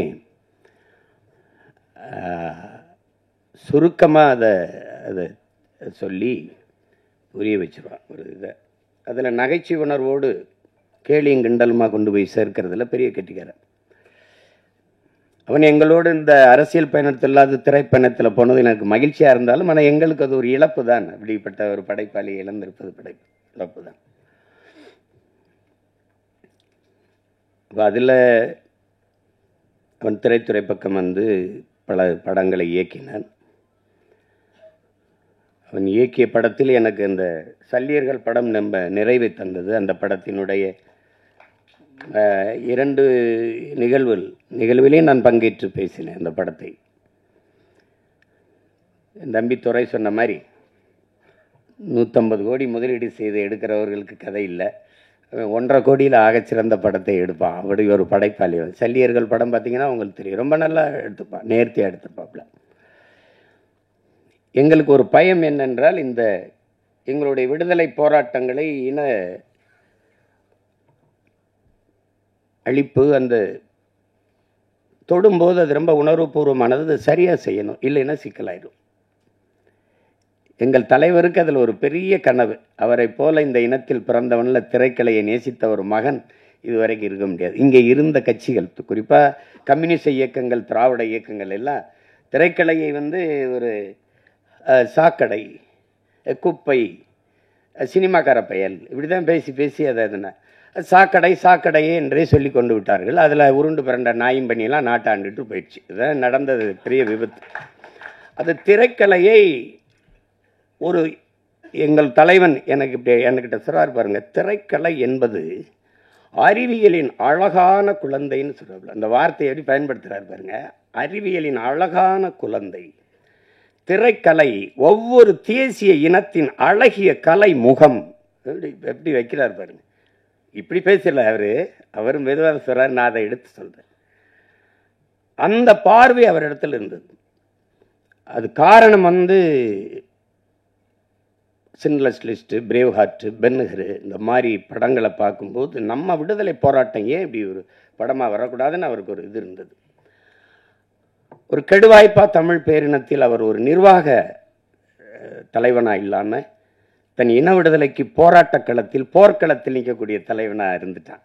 அவன் மட்டும் இவர்களை மேலே 50 ஆண்டு 60 ஆண்டு 10 ஆண்டு 20 ஆண்டுலாம் ஆள்றந்த உலகத்திலே தலை சிறந்த நாடாக தன் இனம் வாழ்கிற நாட்டை கொண்டு வருகிறான். அவனுடைய கனவு வந்து பல்லாயிரம் ஆண்டுகளாக தம் முன்னோர்கள் தூக்கி சுமந்த கனவு, அவன் அறம் சார்ந்து வாழ்ந்த ஆட்சி செய்த மறவர்களின் கனவு. அதனால அப்படிப்பட்ட ஒரு தலைவன். அதுக்காக பெருமுயற்சி எடுத்தார். இது தன்னுடைய போராட்டத்தை இப்படியாவது எடுத்து கொண்டு போகணும்னு எடுத்தார், சின்ன சின்னதாக. அதுக்குள்ளே எங்களுக்கு காலம் சரியாக வரலை, அது கெடுவாய்ப்பாக அமையலை, முடிஞ்சிடுச்சு. அதனால் இந்த மாதிரி படங்களை எடுக்கும்போது ஒரு நடுக்கம் இருக்கும். அது சரியாக செய்யணும், இல்லைன்னா தப்பாக போயிடும். நான் வரலாற்றை தவறாக பதியக்கூடாது, உங்களுக்கு தெரியும். அதில் என் தம்பி சல்லியர்களை போராட்ட வரலாற்றில் பெருங்கடல், அது ஒரு துளியை மிகச்சரியாக பதிவு செஞ்சான்னு எனக்கு ஒரு நிறைவு. அதுபோல் இந்த ஆட்டி படத்தையும் அவன் சிறப்பாக செஞ்சுருப்பானுங்கிறதுல எனக்கு அசைக்க முடியாத நம்பிக்கை. இங்கே அந்த ஆட்டி அப்படிங்கிற அந்த படத்துக்கு சொல்லுவோம், அது எங்கள் குடியில் பெண்கள் முதலாம் அப்படின்னு. அதில் மாற்று கருத்து இருக்க முடியாது. கிட்டு பேசும்போது வருத்தத்தில் சொன்னால் நமக்கு வரலாற்று பதிவுகள் எதுவும் இல்லை அப்படின்னு, அது ஒத்துக்கணும். இதில் நம்மளா பெருமையாக பேசிக்கிறது இருக்குல்ல. எப்படின்னா, வரலாற்றை படைக்கிறவனுக்கு அதை எழுத பதிவு செய்ய நேரம் இருக்காது. நம்ம செய்யலை இருந்தாலும் விழுந்துட்டா மீசையில் மண்ணோட்டில் பெருமை பேசுகிற மாதிரி தான். அடி இப்படி அடித்தானே, எவ்வளோ அடித்தாலும் தாங்கினேன் பார்த்தில்ல, அது மாதிரி பேசிக்கிறதா. அதையும் உணர்ந்தவன் இந்த இன வரலாற்றில் என்னுயிர் தலைவன் மேதகு பிரபாகரன் அவர்கள் மட்டும்தான். இப்போ எங்களுக்கு வந்து பார்த்திங்கன்னா, நமக்கு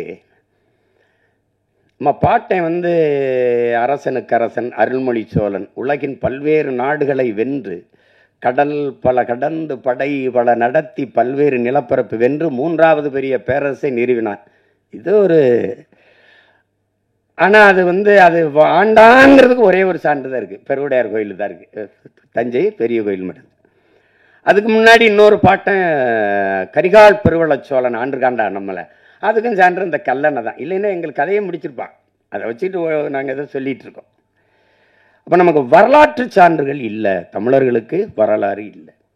அப்போ இலக்கிய சான்று தான் இருக்குது, வெறும் இலக்கிய சான்று தான் இருக்குது. அதில் இப்போ பாண்டிய நெடுஞ்செழியன் மதுரை ஆண்டான், அதில் எங்கள் பாட்டி கண்ணகி பெருமாட்டி போய் கால் சிலம்பி உடைச்சி இது நீதியை நிலைநாட்டினான்னு ஒரு காப்பியம் இருக்குது, ஆனால் வரலாறு இல்லை. அப்போ அதில் இந்த வரலாற்றை மீட்டுருவாக்கம் செய்கிறதுல ஒரு பெரிய சிக்கல் இருக்குது. என்ன இங்கே சொன்ன மாதிரி கிட்டு செஞ்ச மாதிரி நம்மளுடைய வரலாற்றை பதிவு செய்யலாம் நம்மவே இல்லாதனால எல்லாம் கற்பனை ஆயிடுச்சு. இலக்கியம் பொய் பேசும், சுவைபட சொல்லு. இலக்கியம் என்பது நயம்பட உரைத்தல், அதுதான் உங்களுக்கு. அது சுவைபட சொல்லுதல், அது பொய் பேசும்.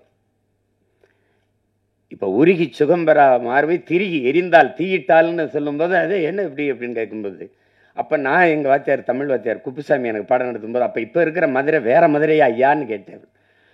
அப்படி இல்லடா, தீ பற்றி எரிந்ததுன்னா வாழ்ந்த மக்கள் அவளுக்கு நேர்ந்த துயரத்தை துன்பத்தை கண்டு வயிறு எரிந்தார்கள்ங்கிறத அப்படி சொல்லியிருக்காங்க சுவைபட அப்படின்னு. அப்போ இலக்கியம் பொய் பேசும், இதிகாசங்கள் பொய் பேசும், புராணங்கள் பொய் பேசும், காப்பியம் காவியம்லாம் பொய் பேசும். ஆனால் வரலாறு பொய் பேசக்கூடாது, பொய் பேசாது, பொய் பேசாது.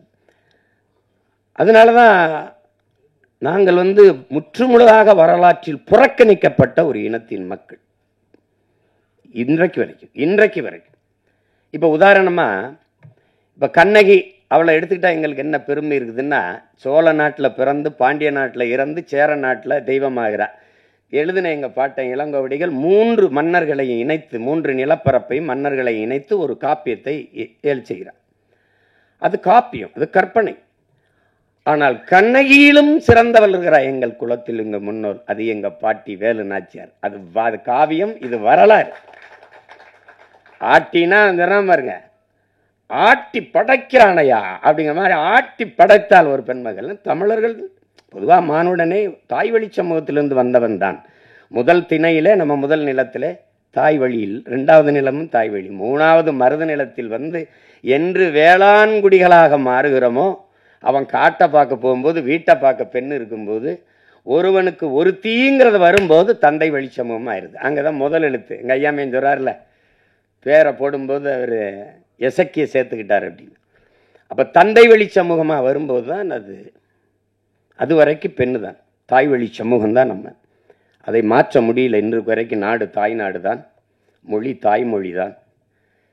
என் தம்பி கார்வணன் சொன்னது மாதிரி இந்த தமிழ் குடிகளுக்கு 90 விழுக்காட்டுக்கு மேலே பெண் தெய்வங்கள் தான். எனக்கு கூட என்னுடைய குலதெய்வம் வீரமாகாளி பெண்ணு தான். இங்கே இருப்பீர்கள் எங்கள் இன வரலாறு. இந்த திராவிடர்கள், அதுவும் ஐயா ராமசாமி பெரியார் வந்த பிறகுதான் எங்களுடைய வரலாறை தொடங்குகிறார்கள். திராவிட வரலாறு, திராவிட. இன்றைக்கும் தமிழன் இன அரசியல் வரலாறு ஐயா பெரியார், அண்ணா, கருணாநிதி அவர்கள், எம்ஜிஆர் அவர்கள், ஜெயலலிதா அவர்கள், இதுதான் பெஸ்ட்ருக்கான். என்னுடைய வரலாறு அதுக்கு எவன் கண்டுபிடிச்சான்? 50,000 ஆண்டுகளுக்கு மூத்ததுங்கிறான் ஒருத்தன். ஆதியில் காடுகளில் வாழ்ந்த மனிதன் முதலாக பேசிய மொழி தமிழ்ங்கிறான் ஒருத்தன். அங்கிருந்து நகர்ந்து வரத் தொடங்கும் போது மனிதன் பேசிய மொழியில் இருந்த ஒளியும் எழுத்து வடிவும் இன்றும் தமிழிலே காண கிடக்குங்கிறான் ஒருத்தன். அப்ப இவ்வளவு என்றைக்கு என் இனம் முன்னோன் என்னுடைய மொழியின் முதல் எழுத்து உயிரெழுத்தை ஆவை எழுதினானோ அன்றைக்கு தொடங்கிச்சு தமிழனுடைய இன அரசியல் வரலாறு. முதலா கப்பல் ஓட்டினவன் கடலுக்குள்ள என் பாட்டன் அரசேந்திரன் 60,000 யானைகளை கொண்ட படையை வச்சிருந்திருக்கிறான். 60,000 யானைக்கும் சோறு போட்டிருக்கிறான், தீனி போட்டிருக்கான், அதுக்கு பாகன் வச்சிருந்திருக்கான், வீரன் வச்சிருந்திருக்கான். அந்த யானைகளை கப்பலில் ஏற்றி கொண்டு போய் படையை நடத்திருக்கான். எங்கேயும் போர் போடலை. 60,000 யானையை வரிசையா நிறுத்தி வீரர்களை மேல நிறுத்தி ஆயத்தோட நிறுத்தினா எதிரி நாட்டு படை வீரன் குதிரையில் நின்னவன் காலை தூக்கி யானை பிளிரிச்சா அவ்வளவுதான் கும்பிட்டான், சாமி என்னை விட்டு நீ ஆண்டுகன்ட்டு. உண்மையில தான் 60,000 யானை. நீங்க ஔவையாரெல்லாம் 1000 யானை நின்னதுக்கே பயந்துட்டான், தேட்டர் விட்டுலாம் ஓடிட்டான், திரையரங்கு விட்டு ஓடிட்டான். அப்பா உங்களுக்கு தெரியுது. அப்படி வாழ்ந்து அவ்வளவு பெரியது. அது பெருமையாக பேசல. ஓடுகிற நீரை தடுத்து பாசனத்திற்கு பயன்படுத்திட முடியும்னு அறிவியல் தொழில்நுட்பம் வளராத காலம் 1800 2000 ஆண்டுல தொட்டிருக்கான் ஒருத்தன் கரிகால சோழன். ஒரு பயம் ஒண்ணு அதெல்லாம் பேசல, எவனும் பேசல, யாரும் பேசுறது இல்லை, எவனும் பேசுறது இல்லை. ஒரு கைம்பெண் 200 ஆண்டுக்கு முன்னாடி ஒரு விதவை பெண் வந்து வெள்ளச்சேலை உடுத்தி முக்காடை போட்டு மூளையில் உட்காந்து மூக்க சிந்திட்டு அழுகுன்னு. இதுதான் இருந்த நிலைமை. புருஷன் செத்து போயிட்டான், என் பாட்டை முத்து விடுங்கண்ணா தேவன் செத்து போனான், கோயில் வாசலில் செத்து போனமா கிடக்குன்னு. என் பாட்டை 2 பேரும் போகாதேங்கிறான் மருது பாண்டி, 2 பேரும் தளபதி. போக வேணாம், வெள்ளைக்காரன் வருவான் சுற்றுவான் அப்படின்னு பயப்படுது. ஒன்று கவலையே படாமல் மகளை தூக்கிக்கிட்டு போய் அவன் உயிரற்ற கிடந்த உடலின் மீது சத்தியம் செஞ்சு இழந்த நிலத்தை நான் மீட்டே தீர்வேன்னு போறா ஒரு மகள், ஒரு கைம்பெண். இந்த சமூகம் சொல்ற மாதிரி ஒரு பெண்மகள். என் அன்பு சொந்தங்களை நீங்க கொஞ்சிருங்க, இந்த நிலத்தில் எத்தனையோ வீரம் இருந்திருக்கான். இந்திய பெருநிலம் அடிமைப்பட்டு கிடக்குது, அந்த நிலத்தின் விடுதலைனே வச்சுக்க. எந்த ஒரு மகனும் வென்றதில்லை போர்ல வெள்ளக்காரண்ட தோற்று தந்திருக்கான். என் பாட்டன் தீரன் சின்னமலையோ புலித்தேவனோ இல்ல அழகுமுத்துக்கோனோ எவனுமே தோற்று தான் போயிருக்கான். ஒரே ஒரு பெண்மகள் தான், ஒரே ஒரு பெண்மகள் தான் போரிட்டு வெள்ளையனை தோக்கடித்து இழந்த நிலத்தை மறுபடியும் மீட்டவள் ஒரே ஒருத்தி, எங்க பாட்டி மானமரத்தி வேலுநாச்சியார் தான். உண்மையிலே ஆட்டினா அவதான். அதை நம்ம பேசுறதுல வரலாற்றில் அவர் படிப்பினை இல்லை. கண்ட கண்ட நாய் பேய்க்கெல்லாம் தெருவிலங்கும் சிலை இருக்கு. என் பாட்டிக்கு இந்த சிவங்க அரண்மனை வாசல ஒரு மரப்பாச்சி தண்டி பொம்மை வச்சிருக்கான். இதெல்லாம் வந்து அப்ப எப்படி வருதுன்னா கோவம் வருது. வரலாற்றில் நீ புறக்கணிக்கப்பட்டுட்டாய். உன் பாடத்திட்டத்திலே தென்னாட்டின் சான்சிராணின்னு தான் உன் பாட்டி எழுதியிருக்கான் வேலுநாச்சியார. வேலுநாச்சியார் பிறந்து இறந்து 85 வருஷம் கழிச்சு பிறக்கிறான் மணிக்கர்ணைங்கிற பெண். 85 வருஷம் கழிச்சு பிறக்கிறார். இளம் வயதிலேயே திருமணம் முடிச்சு கொடுத்ததுனால சான்சி அந்த மன்னன் இறந்து போனதுனால அந்த நிலப்பரப்புக்கு அவ தலைவியாகி அரசியானதுனால சான்சி ராணி. இளம் வயது திருமணம்னால பாய் லக்ஷ்மி பாய் சான்சி ராணி லக்ஷ்மி பாய்னு பேர் வருது. நீ என்ன வரலாற்றில் பதிவு செஞ்சிருக்கணும்? சான்சி ராணி எழுதும் போது வடநாட்டின் வேலுநாச்சியார்னு எழுதியிருக்கணும். ஆனா நீ என்ன பண்ற? தென்னாட்டின் சான்சி ராணின்னு என் பாட்டி எழுதுற. அங்க நான் பேசாம மண்டையாட்டிட்டு இருந்தேன் பாரு, அங்க செத்துச்சு என் வரலாறு, அங்க போயிருச்சு என்னுடைய வரலாறு. நீ என் பாட்டை வாவு சிதம்பரனாரை விட நீ என்ன வல்லபாய் பட்டேல் பெரியாள். நீ என்ன பண்ணிட்ட நீ? ஆனா வல்லபாய் பட்டேல் எனக்கு வரலாறு இருக்குது, என் பாட்டன் வாவுசி இல்லை. அதாங்க அது சிக்கல். கற்பனை கூட நீங்க செய்ய முடியாது. என் தாத்தன் வழக்கறிஞர், என் அப்பன் வழக்கறிஞர், நான் வழக்கறிஞர். ஒரு முறை நேர் நின்றால் இன்னைக்கு 50,000, அன்னைக்கு 50,000 என் பாட்டனுக்கு. ஒரு முறை வழக்கு நீதிமன்றத்தில் நேர் நின்னா அவ்வளவு செல்வந்தன், சொத்தம்பட்டையும் இழந்தான் மண்ணின் விடுதலைக்கு. இந்த தமிழ் மக்களின் மானம் கப்பலேற விடக்கூடாது என்பதற்காக கப்பல் ஓட்டிய ஒரு பெருந்தமிழன், சுதேசி கப்பல். நான் என்னடா தமிழ் தேசம் பேசுறேன், அவன் தமிழ் நேசன் அப்படின்னு அன்னைக்கே இதெல்லாம் நடத்தினான். அன்னைக்கே தமிழ் தேசம் தமிழ் நேசன் பத்திரிகை நடத்தினான். அவன் வரலாறு எங்க இருக்கு? எனக்கு மாடு இழுக்க திணறும் செக்க மனுஷன் இழுத்திருக்கான் இந்த மண்ணின் விடுதலைக்கு. போய் கோவை சிறையில் இருக்கு, இன்னும் அந்த சிலை நினைவா இருக்கு அந்த செக்கு. ஏன்னா அவன் இருந்த அறைக்கு பக்கத்துல இருந்த அவன் பேரன் நான், அதே கோவை சிறையில பக்கத்து அறையில செக்கிழுத்த செம்மல் வாவு சிதம்பரனார் இருந்த சிறை அப்படின்னு எழுதி வச்சிருக்கான். அந்த அறை எழுதி வச்சிருக்கான். வேணா நீ வேணா போயிட்டு அவனே போலையா? விரைவில் அனுப்பி வைக்கிறேன். ஏதாவது இதில் பேசிட்டு வாடனா போட்டுருவான். என்ன நான் போகாத சிறை இருக்குன்னு நினைக்கிறீங்களா? நீதிமன்றம் இருக்குன்னு நினைக்கிறீங்களா? அவருக்கு ஏதாவது பார்க்கணும் சீமானேன்னா உடனே வரணும்ன்றப்பல கட்டாயம் நேர் நிற்கணும். வழக்கு இருக்கு, இதுக்கு ஒரு வழக்கு இருக்கு. வல்லபாய் பட்டேலை படித்தோம், நம்மளுடைய பாட்டன் வாவு சிதம்பரனாரே படிக்கல. நீங்கெல்லாம் நான் கோவப்படுறேன்றீங்க, நான் கோவப்படுறதே பரவாயில்ல. என் தம்பியெல்லாம் கொந்தளிச்சுட்டாப்ல. இங்கே பாருங்க, தொலைக்காட்சியில் என் உடன் பிறந்தார்களாக இருக்கிறீங்க. தந்தை பெரியார், கலைஞர் அதான் பேசுறீங்க. நீங்கள் ஜெயலலிதா அம்மா சொல்லணும், இவர் வந்து அப்பா சொல்லணும், அவரை தந்தை சொல்லணும், இவரை கலைஞர் சொல்லணும். ஆனால் எங்களை மட்டும் வாவூசி மாப்போசி என்னடா சிசின்னு வச்சுட்டுக்கிற நீ? எப்படி இருக்கு? எந்த மான தமிழன் இதை ஏற்பான்? வாவூசி மாப்போசி, என் சிலம்பு செல்வர் மாப்போசி, செக்கிழுத்த செம்மல் வாவூசி சொல்ல முடியாது அவனால. தமிழ் தென்றல் திருவிக்கா, தனித்தமிழ் அடிகளார் மறைமலை அடிகள், முத்தமிழ் காவலன் கியாப்பை விஸ்வநாதர் பேச முடியாது அவனால? பேச முடியுமா? முடியாது. திரைப்படத்தில் நடிச்சவனா தலைவர் என்ன சொல்றாருன்ற, தலைவர் என்ன சொல்ற, எங்க தலைவர் என்ன சொல்ற, திருப்பிரபாகரன்ற. டேய் கழுத்தை திரி விடலைன்னு பாட்டுது நீ. ஏன் அவரை மேதகன்னு சொல்ல மாட்டியா? சொல்ல மாட்டியா? பேசுறத பாரு, நீ பேசுறத பாரு. பேசு, நாளைக்கு கூட பேசுவான் பாரு. பேச்சு எப்படி பேசுவான் பாரு. தமிழர் தந்தை சீபாதித்தனார் சொல்ல முடியாதா? சொல்ல முடியாதா? சிந்தனை சிற்பி சிங்காரவேலர் அப்படி சொல்லியிருக்கியா நீ? எங்கேயாது சொல்லியிருக்கியா? ஆனா இதை மட்டும் பாரு, இதை மட்டும் தமிழன் விழித்துக்கொள்ளனு வச்சுக்கிறங்க. பெரியார் தந்தையாய், ஐயா ஸ்டாலின் அப்பாவாயி, ஜெயலலிதா அம்மாவாயி, நம்மெல்லாம் எவன் என்னன்னு தெரியாம போயிடும். பெத்தப்ப அம்மாவை மறந்துட்டு நீ இதான் அம்மா அப்பான்னு சொல்லிட்டு திருவேன். இப்படிதான் உன் வரலாற்றை இழந்த நீ, இப்படிதான் இழந்த. நான் தான் படிக்க வச்சேங்கிறத நீ எப்படி நம்பின? எப்படி நம்பின நீ? எப்படி நம்பின? உன் இனத்தில் எத்தனை பெண்பார் புலவர்கள்? 100க்கும் மேற்பட்ட பெண்பார் புலவர்கள். நச்சினார், கிணியர், அவ்வை, எத்தனை அறிவு மூதாட்டியே உன் பெருமகள் அவ்வை. பெண்களை காப்பிய நாயகிகளாக வச்சு பாடியவன் தமிழன். சிலப்பதிகாரம், மணிமேகலை, எத்தனை காப்பியங்கள்? குல தெய்வங்களாக வச்சு கும்பிட்டவன் தமிழன். அப்ப எப்படி எங்க நீங்க? நான் தான் பெண்ணடிமை நீக்கினேன். எங்க நீக்கின நீ? நீ படிக்க வச்ச சரி எதை? திருக்குறளை, சிலப்பதிகாரத்தை, மணிமேகலையை, சிவக சிந்தாமணியை, வளையாபதியை, குண்டலகேசியை, ஐங்குறுநூறுவை, 1810வை, அகநானூறுவை, புறநானூறுவை, கலித்தொகையை, கலிங்கத்து பரணியை படிக்க வச்ச, கம்ப ராமாயணத்தை படிக்க வச்ச. இதையெல்லாம் எழுதினவனை எவன்டா படிக்க வச்சது? பதில் வச்சிருக்கியா? பதில் வச்சிருக்கியா?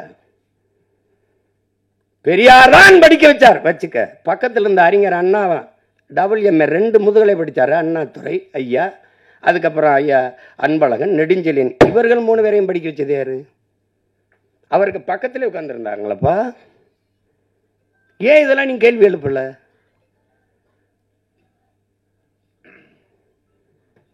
வரலாற்றை மறந்துவிட்ட இனம் சுடுகாட்டில் இறந்து கிடக்கிற பிணம்ங்கிற கோசிமி எங்க இருக்குது உன்னோட? எங்க நீ பெண்ணை அடிமைப்படுத்தின?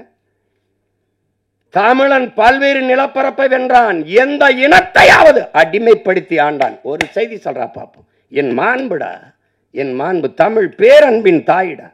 இல்லைன்னா யாதும் ஊரே யாவரும் கேளீர்னு எந்த மொழி சொல்லியிருக்குடா? பிறப்பு ஒக்கும் எல்லா மனிதருக்கும் கூட பாடல, எல்லா உயிருக்கும். உலகத்துல எந்த மொழி சொன்னது? என் தமிழ் தான் சொன்னது. என் தமிழ் தான் பாடியது. புதியது ஒரு உலகம் செய்வோம், கெட்ட போரிடும் உலகத்தை வேரோடு சாய்ப்போம். என் தமிழ் தான், என் தமிழ் தான். காக்கை குருவி எங்கள் சாதி, நீல் கடலும் மலையும் எங்கள் கூட்டம். எங்கள் தமிழ் தான். இது எனக்கெல்லாம் கற்பிச்சேங்கிற. பாரதி பிறந்து இறந்து 1921 நம்ம பாட்டன் பாரதி இறந்து போறான். 36 தான் ஐயா ராமசாமி பெரியார் பேசவே ஆரம்பிக்கிறாப்ல. பேசவே ஆரம்பிக்கிறார். அவன் பாடாத பெண்ணியமாடா, அவன் பாடாத கல்வியை வலியுறுத்தியாடா. எப்படி? தமிழை சனியன் என்கிறார், அவன் இனிது என்கிறார். வான் அளந்த அனைத்தும் அளந்த வன்மொழி வாழியவங்கிறான். வான் அளந்த அனைத்தும் அறிந்தவரா என் தமிழ்ங்கிறான். வான் அளந்த அனைத்தும் அறிந்தவரா என் தமிழ் வளர்மொழி வாழியவேங்கிறான். நீ காட்டு மிராண்டிங்க. சிங்களம் புட்ககம் சாவகம் யாவும் சென்றேறி பல தீவனுக்கும் சென்றேறி அங்கு தங்கள் புலிக்கொடி மீன்கொடி நின்று சால்புற கண்டவர்தாய் நாடுங்கிறான். எப்படி? நீ காட்டு மிராண்டிங்கிற. என்ன தர்றான் பாருங்க, முட்டாள்கள்ங்கிற. உலகம்புறாவென்று தன் கொடியை நாட்டியவன்டா பரம்பரையிடாவேங்கிறான். எப்படி இருக்கு? வெறியில தான் ஒருத்தன் வந்துட்டான். டே, தாய பழித்தவனை யாரு தடுத்தாலும் விடாதே, உன் தமிழை பழித்தவனை தாயே தடுத்தாலும் விடாதேங்கிறான். இதுல எங்கிட்டு இருக்கார் பெரியார் சிறியார்? எங்களுக்கு எவனா இருந்தாலும் சரிதான். என் மொழியை இழிவு செய்தவன் எவனா இருந்தாலும் எங்களுக்கு எதிரி தான். தமிழ் சனியன் ஒளி, முதல்ல அந்த சனியனை ஒளிடா. இதான்டா கோட்பாடு. இல்ல பெரிய தத்துவம் அதெல்லாம் தூக்கிட்டு வர்றதில்லை. எங்க கோட்பாடை பாரு. இப்படி எவனா பாத்தியா? என் இறைடா, என் இறை சிவன் தன் உடலில் சரி பாதையை கொடுத்து நிற்கிறான். அது ஆணுக்கு பெண் சமம் அல்ல. என் உடன் பிறந்தார்களே, ஆணும் பெண்ணும் சமம். அதான் எங்க கோட்பாடு, எங்கள் நிலைப்பாடு. ஆணுக்கு பெண் என்ற கோட்பாட்டை ஏற்கலாம். ஆணும் பெண்ணும் சமம்.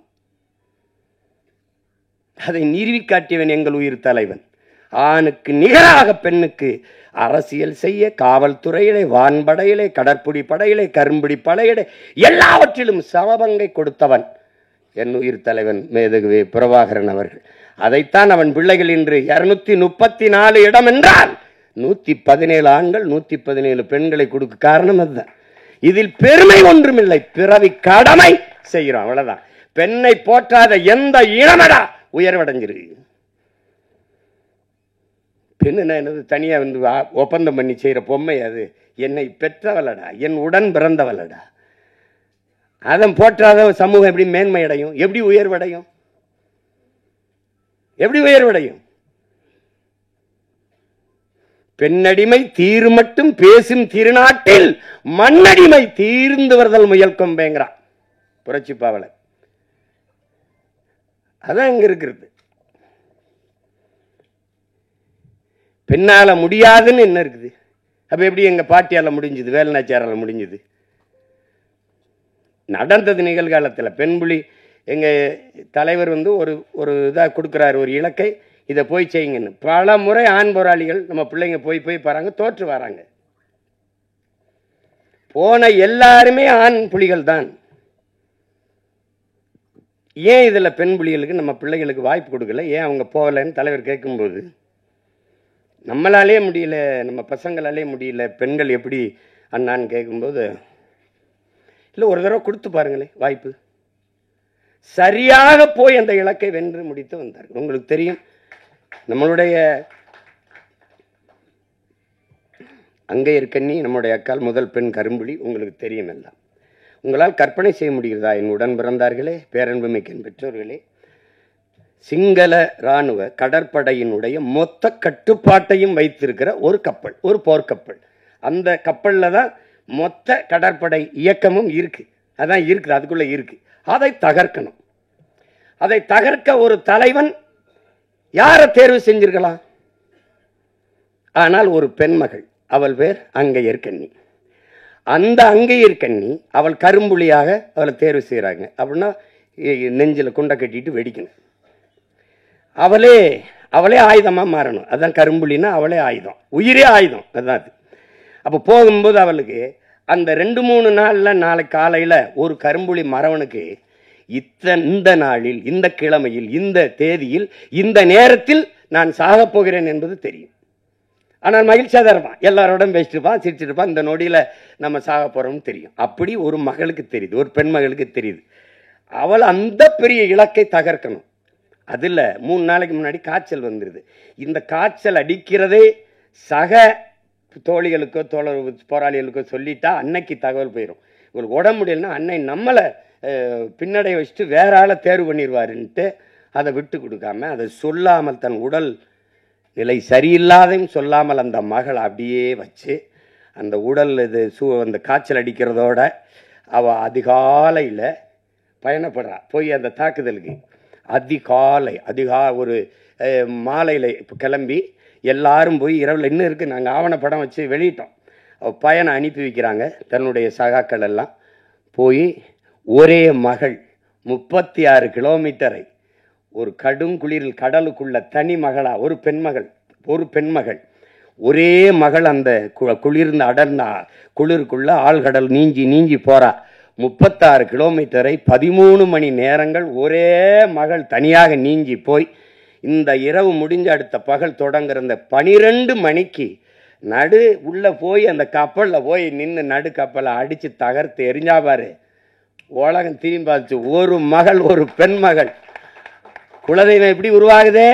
இப்படிதான். அந்த மகள் அங்கையர்க்கண்ணிதான் தன்மானமிக்க தமிழ் பேரினத்தின் குலதெய்வமாக மாறி நிற்கிறான்னா அதுதான். அப்படிதான் எங்க குலதெய்வம் ஒன்றும். அதனால பெண்ணுனால் இது முடியாது என்று சொல்வது ரொம்ப கடினம். ரொம்ப அப்படி சொல்லிட்டு போக முடியாது. அதனால இந்த தமிழ் சமூகம் பெண்களை பெரிதும் போற்றிய ஒரு சமூகம், பெரிதும் போற்றிய சமூகம். பெண்ணை இதுவரைக்கும் பேர் சொல்லி கூப்பிட்டது கிடையாது. அம்மா, தாயே, தெய்வமே, அப்படிதான் இன்னைக்கு நம்ம வீடுகளில் கூப்பிடுறது அப்படித்தான் இருக்கு. அப்படிதான் இன்னும் கூப்பிடுவான். ராசாத்தி, கண்ணு, அம்மா, என் தெய்வமே, என் தாயே, அப்படிதான் கூப்பிடுவாங்க. அப்படிதான் இதுவரை நம்ம வீடுகளில் எல்லாரும் அப்படி கூப்பிடுறது வழக்கம் இருக்குது. அது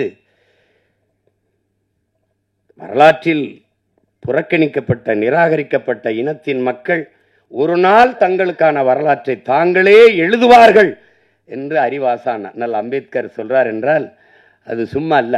அப்படி வரலாற்றில் நிராகரிக்கப்பட்ட புறக்கணிக்கப்பட்ட இனத்தின் மக்கள் எங்களுக்கான வரலாற்றை நாங்களே மீட்டுருவாக்கம் செய்கிற மறுபதிப்பு செய்கிற பணியை செய்கிறோம். அதில் ஒன்றுதான் என்னுடைய தம்பி கிட்டு போன்ற திறமைமிக்க திரைக்கலைஞர்கள் செய்து வருகிற சிறிய சிறிய முயற்சி. அதில் இன்னைக்கெல்லாம் பொன்னியின் செல்வன் ஒரு படம் பார்த்தா அதுதான் நம்ம சோழ வரலாறுன்னு நினச்சிட்டு இருக்கோம். அது ஒரு புதினம், அது ஒரு நாவல், அது ஒரு ஒரு திரைக்கதையா அது ரசிக்கத்தக்க சொல்லப்பட்டது. உண்மையான வரலாறு அது ஒன்றும் இல்லையே.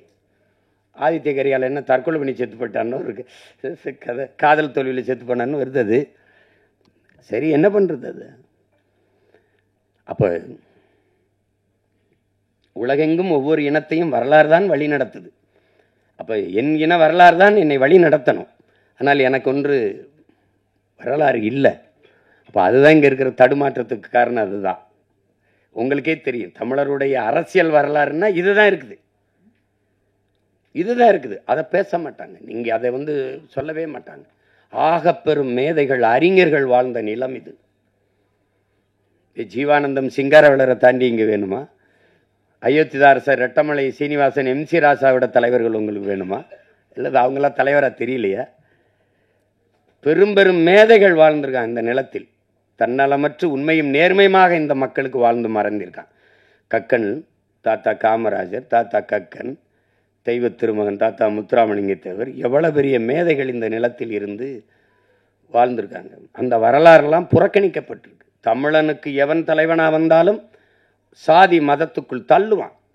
தமிழன் அல்லாத எவன் வந்தாலும் அவனை அப்படியே தலைவனாக ஏற்று கொண்டாடுவான். இது ஒரு நோய், இது ஒரு நோய்.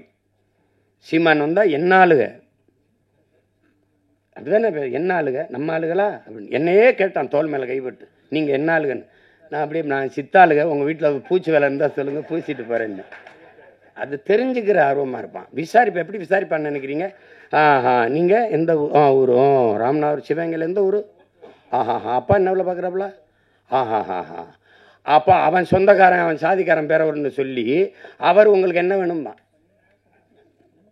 இவன் ரொம்ப கஷ்டப்படுறான்னு நான் என்ன ஆளுகன்னு சொல்லிடணும். ஏன்னா இந்த சாதி தாங்க, என்னங்க உங்கள் பிரச்சனை? நான் உங்கள் வீட்டுக்கு பொண்ணு கேட்டு வரலையே. எப்படி இருக்கு புரியுதா? இது தன்னின பகையால் தாழ்ந்து வீழ்ந்த ஒரு சமூகம். காப்பா அரவாணன் ஐயா, அவரை யாருன்னு கேட்டுறாதீங்க. என்னடா புதுசா ஏதோ காப்பா அரவாணன்னு கதை விடுறான்றாதீங்க. ஏன்னா திராவிடன் கதை விடுவான் எங்க வரலாறு, நாங்கள் வரலாறு சொல்லுவான் அவனுக்கு கதை.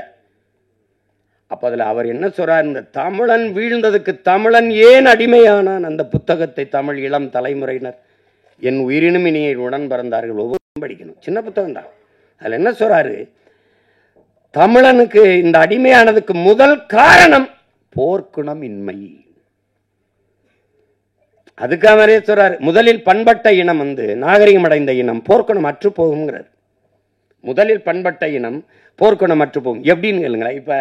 இப்போ இவர் ஒரு சண்டை நினை, ஏப்பா எதுக்குப்பா அவன் காலி பயிலோட போய் சண்டை போட்டுக்கின்னு வாப்பா, நமக்கு அதுவாப்பா தரோம். இங்கே தான் அது இதாகிருது. எதுக்குப்பா பிரச்சனை, எதுக்குப்பா வம்பு, எதுக்குப்பா பிரச்சனை? அது நமக்கு மட்டும் இல்லை, நாட்டுக்கே அதான் பிரச்சனை ஆயிடுது. எதுக்கு பிரச்சனை என்பதுதான் பிரச்சனை. அப்ப அங்க போர்க்குணம் அற்று போனது, போர்க்குணம் அற்று போனது ஒன்று. இரண்டாவது, தன்னிடத்தில் இருப்பதை விட பிறரிடத்தில் இருப்பது உயர்ந்தது. இந்த இழிவான சிந்தனை. பிறகு தாழ்வு மனப்பான்மை, தன்னின பகை, இது ரொம்ப முக்கியம், இதை நீங்க கவனிச்சுக்கணும். அந்த வார்த்தையை போடுறாரு, தன்னின பகை. தன்னின பகை என்னது? படையாட்சியை நான் வேட்பாளராக போட்டேங்க, பறையன் ஓட்டு போட மாட்டாங்க. பறையனை போட்டாங்க, படையாட்சி போட மாட்டாங்க. தேவர் என்னுடைய வேட்பாளர், தேவேந்திரர் ஓட்டு கிடையாதுங்க. தேவேந்திரர் என்னுடைய வேட்பாளர், தேவர் ஓட்டு கிடையாதுங்க. இதனால சொந்த ரத்தங்களுக்குள் யுத்தம். சிந்திய ரத்தத்தை குடித்த ஓநாய்களுக்கிட்ட அதிகாரம். இவன் சொந்த ரத்தத்துக்குள்ள சண்டை போட்டு வீழ்ந்தான். தன்னின பகையால் தாழ்ந்து வீழ்ந்த தமிழ் சமூகம். எந்த அரசியல் அதிகாரமும் இவனுக்கு வராம போனது காரணம் இதுதான். கடைசியா ஒண்ணு சொல்றாரு, அளவு கடந்த திரைக்கவர்ச்சி. அளவு கடந்த திரைக்கவர்ச்சி. 4 மயக்கம். 1 சாதி மயக்கம், 2வது மத மயக்கம், அடுத்தது சாராய மயக்கம், அதுக்கப்புறம் திரை மயக்கம். இந்த சாராய மயக்கம் திரை மயக்கத்தை தெளிவுபடுத்திட முடியும். ஆனால் இந்த சாதி மத மயக்கம் இருக்குல்ல, செத்து பாடையில போனாலும் வராது. செத்து புதைச்சாலும் ஆறுமுக நாடாருன்னு எழுதி வைப்பான். சமாதியில எழுதி வைப்பான்ல, சுப்பிரமணிய தேவர் எழுதி வைப்பான். எழுதி வைப்பான். என்ன சிரிக்கிறிய? போய் சார் என்ன போமா சுடுகாட்டுக்கு? அததான் சொல்றான், டே கல்லு சாராயம் குடிச்சு படுத்தா கூட படுத்து எந்திரிச்சா போத தெளிஞ்சிரும்டா. இந்த சாதி மதம் செத்தாலும் கர்மம் போகாது. மற்றதெல்லாம் குடிச்சாத்தான் போத ஏறும், சாதி மதமும் சொன்னாலே ஏறிடும்ன்றான். இப்ப இந்த போதை, இன்னொரு போதை உங்களுக்கு தெரியுது, இந்த திரை கவர்ச்சி, திரை மயக்கம். திரை மயக்கம் அது பேராபத்தானது. அதுக்கப்புறம் உங்களுக்கு சாதி ஒரு அரசியல், மதம் ஒரு அரசியல். நமக்கு இருக்கிற புரிதல் என்ன? அரசியல் என்பது எல்லா உயிர்களுக்கும்ங்கிறத நம்ம மறந்துடும். சாதி மத கடவுள் உணர்ச்சி என்பது மனிதனுக்கு மட்டுமானதுங்கிறதையும் நம்ம மறந்துடும். இந்த மனிதனுக்கு மட்டுமான இந்த சாதி மத கடவுள் உணர்ச்சி எல்லா உயிர்களுக்குமான அரசியலில் கலப்பதுதான் பேராபத்தா இருக்குது. ஒரு நாட்டின் மிக உயர்ந்த பதவியில் இருக்கிற ஒரு தலைவர், குறிப்பாக உள்துறை அமைச்சர், ஹோம் மினிஸ்டரா இருக்க ஒரு தலைவர், மதுரையில் வந்து இந்து மக்களின் ஒற்றுமை அப்படின்னு பேசிடுறாங்க. இப்ப இந்திய மக்களின் ஒற்றுமைன்னு பேசியிருக்கணும். அப்ப இந்து மக்களின் ஒற்றுமைன்னு ஒரு நாட்டின் மிகப்பெரிய தலைவரே பேசும்போது அங்க எங்க தேச ஒற்றுமை இருக்கும்? அது எப்படி இருக்குது? அது எவ்வளவு பெரிய ஆபத்தான ஒரு கருத்தா இருக்குது பத்தியெல்லாம். இதுதான் பிரச்சனை. இதை ஒழிக்கணும்னா ஒரே ஒரு ஆயுதம் தான் நம்மகிட்ட இருக்குது, அதுதான் புரட்சி. கட்சி அரசியல்களால் இதை சரி செய்ய முடியாது. புரட்சி ஒன்றால் தான் இந்த தீமைகளை எல்லாம் புரட்டி போட முடியும். இல்லை என்றால் ஒவ்வொரு நாளும் ஐயோ ஊழல், ஐயோ லஞ்சம், ஐயோ கொலை, ஐயோ கொள்ளை, ஐயோ சாராயம், ஐயோ நீ உனக்கு என்னைக்கு கோபப்பட்டிருக்கோம்? நம்ம நாட்டின் பாதுகாப்புக்கு எல்லையில நின்று போரிட்டு நாட்டின் பாதுகாப்புக்கு நின்று படை வீரன் செத்து உயிர் வந்தான். உயிரற்ற உடல் வருது. எத்தனை கோடி, எவ்வளவு லட்சம் இந்த நாடு மத்திய மாநில அரசுகள் கொடுத்திருக்கு? யாராவது நெஞ்ச தொட்டுச்சு? யாராவது சொல், யாராவது சொல். இந்த நாட்டின் ராணுவ வீரன் நாட்டை பாதுகாக்க போரிட்டு எல்லையில நின்று செத்து வந்தான். மத்திய அரசு 1 கோடி அறிவிச்சது, 2 கோடி அறிவிச்சது, முடியாதா? மாநில அரசு கொடுத்தது. ஒருத்தன் வெங்கல பதக்கம் வந்தா 1 கோடி அந்த நிறுவனம், 1 கோடி இந்த மாநில அரசு, 1 கோடி அந்த அரசு என்றா. அப்ப செத்து வந்ததுக்கு என்ன கொடுத்திருக்கு? கள்ளச்சாராயம் குடிச்சு செத்தவனுக்கு 10 லட்சம். ஒரு முதலாளி அவன் காட்சி வித்து பல லட்சங்களை சம்பாரிச்சு கொண்டிருக்கிறான். கொழுப்படுத்து போய் ஒருத்தன் குடிச்சு செத்துருக்கான். ஒரு முதலாளியின் லாப தேவை, ஒருத்தன் போதை, இதுல செத்து விழுந்தவனுக்கு 10 லட்சம் மக்கள் காசுல கொடுக்கப்படுது. ஆனா நாட்டை காப்பாற்ற எல்லை நின்று செத்து வந்தவனுக்கு எத்தனை லட்சம்? யாராவது சொல்லுங்க. நான் ராணுவத்துக்கு போய் செத்தன்னா, நாட்டுக்காக செத்தால் என் வீட்டை என் நாடு பாதுகாக்கும்ங்கிற எண்ணம் வராத போது எவன்டா நாட்டு ராணுவத்தில் வந்து சேருவான்? எவன் சேருவான்? அப்புறம் தேசப்பற்று எப்படி வரும்? நாட்டுப்பற்று எப்படி வரும்? நாட்டுக்காக செத்தவன் மீதே நாடு பற்று வைக்காத போது நாட்டுப்பற்று எவனுக்கு வரும்? சாதாரண குடிகளுக்கு எப்படி நாட்டுப்பற்று வரும்? எப்படி வரும்? எல்லாத்தையும் நம்ம சகித்துக்கிட்டோம் பாருங்க. இந்த இடத்துல கோவப்படலை. இந்த இடத்துல கேள்வி வரல. ஏன் இப்படி நடக்குது? கேள்வி வரல. ஏன்னா குப்பையை கூட்டுற தொழிலாளியை கூட நீ தனியார் முதலாளிக்கு கொடுத்துருவீங்கன்னா அப்ப எதை தான் நீ வச்சுப்ப? 1 கிலோ குப்பை வரல 12 ரூபாயாங்க. யாராவது சொல்லுங்க, எல்லாம் படிச்சவங்க தானே இருக்கீங்க.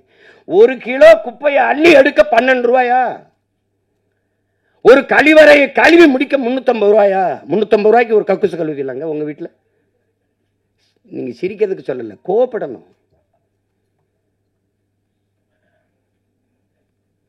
நம்ம பாட்டன் தாத்தன் சொல்றான்ல, ஏமாறுகிற இருக்கிற வரை ஏமாற்றவன் இருப்பான். திட்டம் போட்டு திருடுற கூட்டம் திருடி கொண்டே இருக்குது, அதை சட்டம் போட்டு தடுக்கிற கூட்டம் தடுத்து கொண்டே இருக்குது. அது நடந்துகிட்டே இருக்குது. அண்ணா திருடனாய் பார்த்து திருந்தாவிட்டால் திருட்டை ஒழிக்க முடியாது. இப்ப திருடனா நம்ம பார்த்தா அவன் திருந்தல. இப்ப நம்ம திருத்தணும். அவன் தான் திருந்தலையே. 1 வருஷம் 2 வருஷம் இல்லையா, 60 வருஷம் திருடுறான். அவன் திருந்தல. அப்ப என்ன பண்ணணும்? திருத்தணும். யார் திருத்தணும்? நாம தான். என்ன பண்ணணும்? உங்க கையால என்ன பண்ணணும்? ஒரே ஒரு அழுத்தணும்.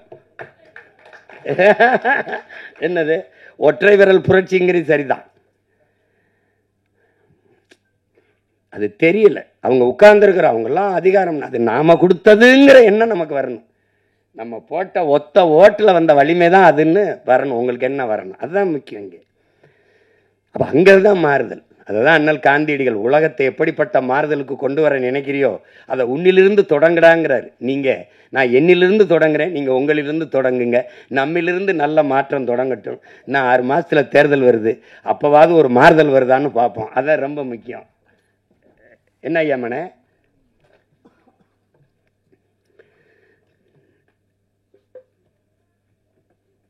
நானும் எங்கள் ஐயா மையனும், எனக்கு ஐயா மையன், அவருக்கு நான் எப்போவுமே அராஜகம்தான். நாங்கள்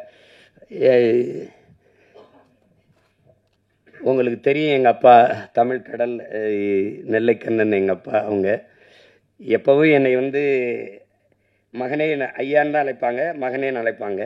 நான் ஏதாவது கேட்டால் வாழ்க வாழ்க தமிழுடன் அப்படி தான் சொல்லுவாங்க. வாழ்க தமிழுடன். எப்போவுமே வைக்கும்போது ஐயா படிக்கணும், ஐயா படிக்கணும், ஐயா படிக்கணும், ஐயா படிக்கணும், அது சொல்லிட்டு தான் வைப்பாங்க.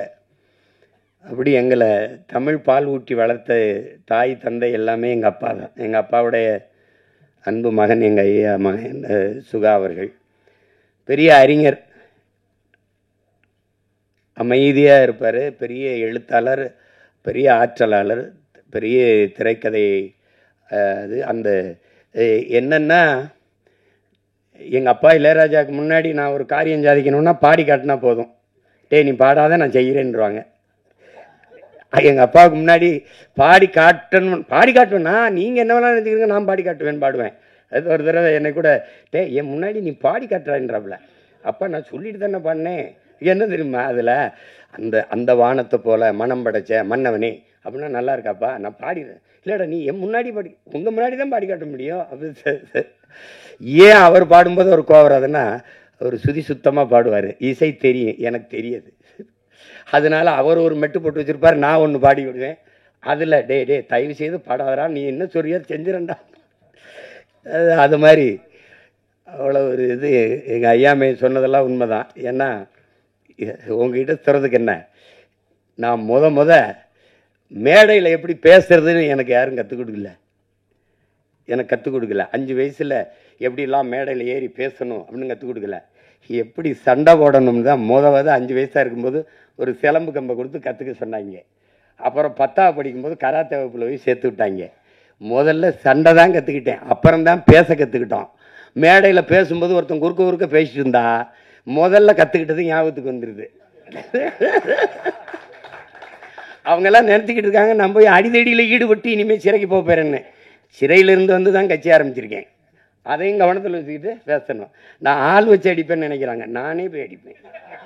அதெல்லாம் தம்பி, ஏன்னா நான் இங்கே இருக்கிற தலைவர்கள், ஐயா கருணாநிதி ஐயா, ஐயா எம்ஜிஆர் ஐயா, அம்மா ஜெயலலிதா அம்மாவெல்லாம் பார்த்து அரசியல் செய்ய வந்தவன்ல. தான் செத்தாலும் சரி தன் இனம் வாழ்ந்தால் போதும்னு நின்ன உலகத்தின் தலை சிறந்த வீரன், என் இனத்தின் பெருமாவீரன் பிரபாகரனின் மகன். சும்மா போய் இதெல்லாம் கிடையாது. இப்போ எங்கள் ஐயா ஐயா பரிணாமன் பாடலை நினைவுபடுத்தினாங்க. என் தம்பி எசைக்கு கார்வண்ணன் கூட அன்னையும் பாடி. நாங்கள் இதுதான் வேலை, சமைப்போம், சாப்பிடுவோம், டப்பாவை கவித்து வச்சுக்கிட்டு தாளம் போட்டுக்கிட்டு மாறி மாறி நாங்கள் பாடுவோம். அந்த பாட்டை நம்ம கம்யூனிஸ்ட கட்சிகளில் நாங்கள் பயணிக்கும்போது நம்ம தோழர்கள் பாடினதான் அது ஐயா பரிணாமன் பாடல். குறிப்பாக என்னுடைய தம்பிகள் ரொம்ப நல்லா பாடுவாங்க இது. ஆனால் அதில் என்ன நான் விட்டுட்டேன் பிறன்னா, 10 தலை ராவணனே ஒத்த தலை ராம வென்றான்னு வருது. நமக்கு புரிதல் வரும்போது 10 தலை கிடையாது, அதுவும் வரலாற்று திரிவு தான். கலை 10ல் தலை சிறந்தவன், திசை 8ம் புகழ் கொண்டவன் ராவண பெருந்தகை. அதுதான் அந்த கலை 10ஐ தலை 10ஆ பின்னாடி வந்தவன் மாட்டான். ஒருத்தன் 10 தலையோட பிறக்க முடியுமான்னு பாருங்க. அதில் இன்னும் கோவம் வரும் பாருங்க. அந்த ஜண்டுபாம் விளம்பரத்துக்கு அப்படியே வந்து பலே ராவணா ஜண்டுபாம், டே நான் வர்றதுக்குள்ள ஓடி போயிருங்களா, கொண்டே வருவேன்னு. அவன் கலைவத்தில் தலை சிறந்தவன், திசை 8ம் புகழ் கொண்டவன். அதை போய் கலைபத்தை தலைபத்தாக்கி ஒத்த தலை ராம வென்றான்னு போட்டான். அதில் மொத்தத்தில் வீரம் வேணும்னதில் நான் ஒத்துக்கிறேன், அது ஒத்துக்கிறேன். அந்த பாடல் அதை விட்டுற போகிறேன். ஆனால் இவ்வளவு நேரம் இந்த நிகழ்ச்சியை மிக அழகுற நெறியாலை செய்த அன்பு தங்கை கவிதா அவர்களுக்கு என்னுடைய அன்பும் வணக்கமும் வாழ்த்துக்களும். அவங்க ஊடகத்துறையிலையும் பணியாற்றி கொண்டு இதை எங்கள் ஐயாமையும் சொன்னார், அவங்க தமிழ் நல்லா உச்சரித்து பேசுகிறாங்கன்னு. ஏன்னா நாங்கள் தேட வேண்டியது இருக்குது, யார் தமிழ் நல்லா பேசுகிறா. இல்லை லைஃப்பில் சொல்ல வேண்டியது இல்லை, வாழ்க்கையில் வாழ்வில் இருக்கு சொல்லு இருக்கு. எல்லா சொற்களுக்கும் நமக்கு உயிர் சொற்கள் வேர் சொற்கள் கணக்கில்லாமல் இருக்குது. பயன்படுத்தணும், கொஞ்சம் பயன்படுத்தணும். அதுதான் நம்ம சொல்கிறது, வேற ஒன்றும் இல்லை. யார் மேலே எங்களுக்கு கோபம் இல்லை. தாய்மொழியை பேச தெரியாத இனம் வந்து வாழாது. அதனால் அது அந்த வருத்தம் தான் எங்களுக்கு, அது ஒன்றும் இல்லை. இப்போ தங்கை எப்படி பேசுனதில் எனக்கு ஒன்றும் வருத்தம் இல்லை. ஏன்னா தமிழ் பேசுனா படிக்க தெரியாத பிள்ளைன்னு நினச்சிருவாங்க. நான் பள்ளிக்கூடம் படத்தில் நடிச்சிட்டு இருக்கும்போது இந்த கையெழுத்து நினைவு கையொப்பம் வாங்க வரும்போது நான் தமிழில் கையெழுத்திட்டேன் அன்புடன்னு. சினேகா அவர்கள் வந்து ஆங்கிலத்தில் கையெழுத்திட்டாங்க. நான் கேட்டேன் எப்படின்னு, ஐயா நான் வந்து தமிழில் தான் போட்டுக்கிட்டு இருந்தேன். ஒரு தடவை தமிழில் போட்டபோது ஒரு அம்மாவும் பொண்ணு வந்து கையெழுத்து வாங்கிட்டு போனாங்க. போகும்போது தமிழில் கையெழுத்து போடுறாங்க, இந்த இவங்க படிக்கலை பொறுக்குன்னு. அது தமிழில் கையெழுத்து போட்டால் படிக்கலைன்னு நினச்சிக்கிறான். அப்போ படிக்கலை, பள்ளிக்கூடம் போல அவருக்கு தமிழ்லே பேசிட்டுக்கிறான்னு நினைக்கிறான். அதனால அந்த பாடல் நீங்கள் கேட்டிருப்பீங்கன்னு நினைக்கிறேன். அதை இப்போ யாரும் அதை பாடுறதில்லை. அந்த பாடலில் 10 தலை ராவணன ஒத்த தலை ராம வென்றான். இந்த பாட்டை நானும் எங்கள் மாமா சவுந்தர அவர்களும் ஐயா பாக்கியராஜ் வீட்டுக்கு போனோம்னா அது ஒரு தடவை அந்த பாட்டை பாடுங்க அப்படிம்பாங்க. தாளம் போட்டு நாங்கள் பாடுவோம். 10 தலை ராவணன ஒத்த தலை ராம வென்றான், மொத்தத்துல வீர வேணும் சுடலமாடா. இந்த வித்தைகளை கத்துக்காம சத்தியத்தை ஒத்துக்காம கத்துனா போனதெல்லாம் கிடைக்குமாடா தம்பி, கத்துனா போனதெல்லாம் கிடைக்குமாடா. 10 தலை ராவணன ஒத்த தலை ராம வென்றான், மொத்தத்துல வீர வேணும் சுடலமாடா. இந்த வித்தைகளை கத்துக்காம சத்தியத்தை ஒத்துக்காம கத்துனா போனதெல்லாம் கிடைக்குமாடா தம்பி, கத்துனா போனதெல்லாம் கிடைக்குமாடா. புலி பசித்து கிடந்தாலும் புள்ளை தின்ன மாட்டாது, போட்டத திங்கிறமே சுடலமாடா. நம்ம பொண்டு உள்ள வாழ்க்கையில கண்ட சுகம் ஏதும் இல்ல, தெண்டத்துக்கு உழைக்கிறமே நியாயமாடா தம்பி, தெண்டத்துக்கு உழைக்கிறமே நியாயமாடா. இது அந்த பாடல் ஐயா பரிணாமன் அவர்கள் எழுதினது. அது ரொம்ப முற்போக்கான பாடல். அந்த வரியை தவிர மற்றெல்லாம் நமக்கு உடன்பாடு. இப்போ இருந்தால் கூட ஐயா மாற்றி அதை கொடுப்பாங்க அதில். அப்போ அது எவ்வளவோ பாடல்கள், எவ்வளவோ சித்தர்கள், ஞானிகள், யோகிகள் எல்லாம் தோன்றி என்னென்னமோ. எங்கள் தாத்தா பட்டுக்கோட்டை சொன்ன மாதிரி முன்பு இயேசு வந்தார், அப்புறம் காந்தி வந்தார், புத்தன் வந்தார், அப்புறம் இயேசு வந்தார், அப்புறம் காந்தி வந்தார். எதையோ சொன்னாங்க. எழுதி எழுதி வச்சாங்க. எல்லாத்தையும் தான் படிச்சிங்க, என்ன பண்ணி கிழிச்சிங்கன்னு தெரியல. அது மாதிரி தான் இப்போ நானும் நாமளாவது எல்லாரும் சேர்ந்து ஏதாவது உருப்படியாக கிழிப்போம் வாங்கன்னு தான் கூப்பிடுறேன். அதுக்கு என்னுடைய தம்பி கிட்டவர்கள் எழுதி இயக்கி என்னுடைய ஆறுயிர் இளவல் எசக்கி கார்வண்ணன் அவர்கள் தயாரிச்சிருக்கிற இந்த ஆட்டி படம் ஒரு சிறிய முயற்சியாக இருக்கும். அது சொல்கிறான், புரட்சி என்பது ஒவ்வொரு மனிதனின் காலடிக்கு கீழே காய்ந்த சருகுகளாக காத்து கிடக்கிறது ஒரு தீக்குச்சியின் உரசலுக்காக அப்படிங்கிறான். ஒரு தீக்குச்சி வந்து உரசி போடணுங்கிறதுக்காக காய்ந்த சருகா காத்து கிடக்குதுங்கிறான். அப்படி உரசி போடுற ஒரு தீக்குச்சியா என் தம்பி கிட்டுவனுடைய ஆட்டி படைப்பு இருக்கட்டும் என்று நான் வாழ்த்துறேன். இந்த நிகழ்விலே இவ்வளவு தூரம் பங்கெடுத்து விழாவை சிறப்பித்திருக்கிற என் அருமைக்குரிய உறவுகள், என் அன்பு சொந்தங்கள், மதிப்புமிக்க ஊடக உறவுகள், உங்கள் எல்லோருக்கும் என்னுடைய பேரன்பும் வாழ்த்துக்களும். நன்றி, வணக்கம். பெண் பத்திரிகையாளர்கள் அனைவரும் அந்த பக்கம் போயிடுங்க. அமலன் மேம் அந்த பக்கம் போயிடுங்க. அந்த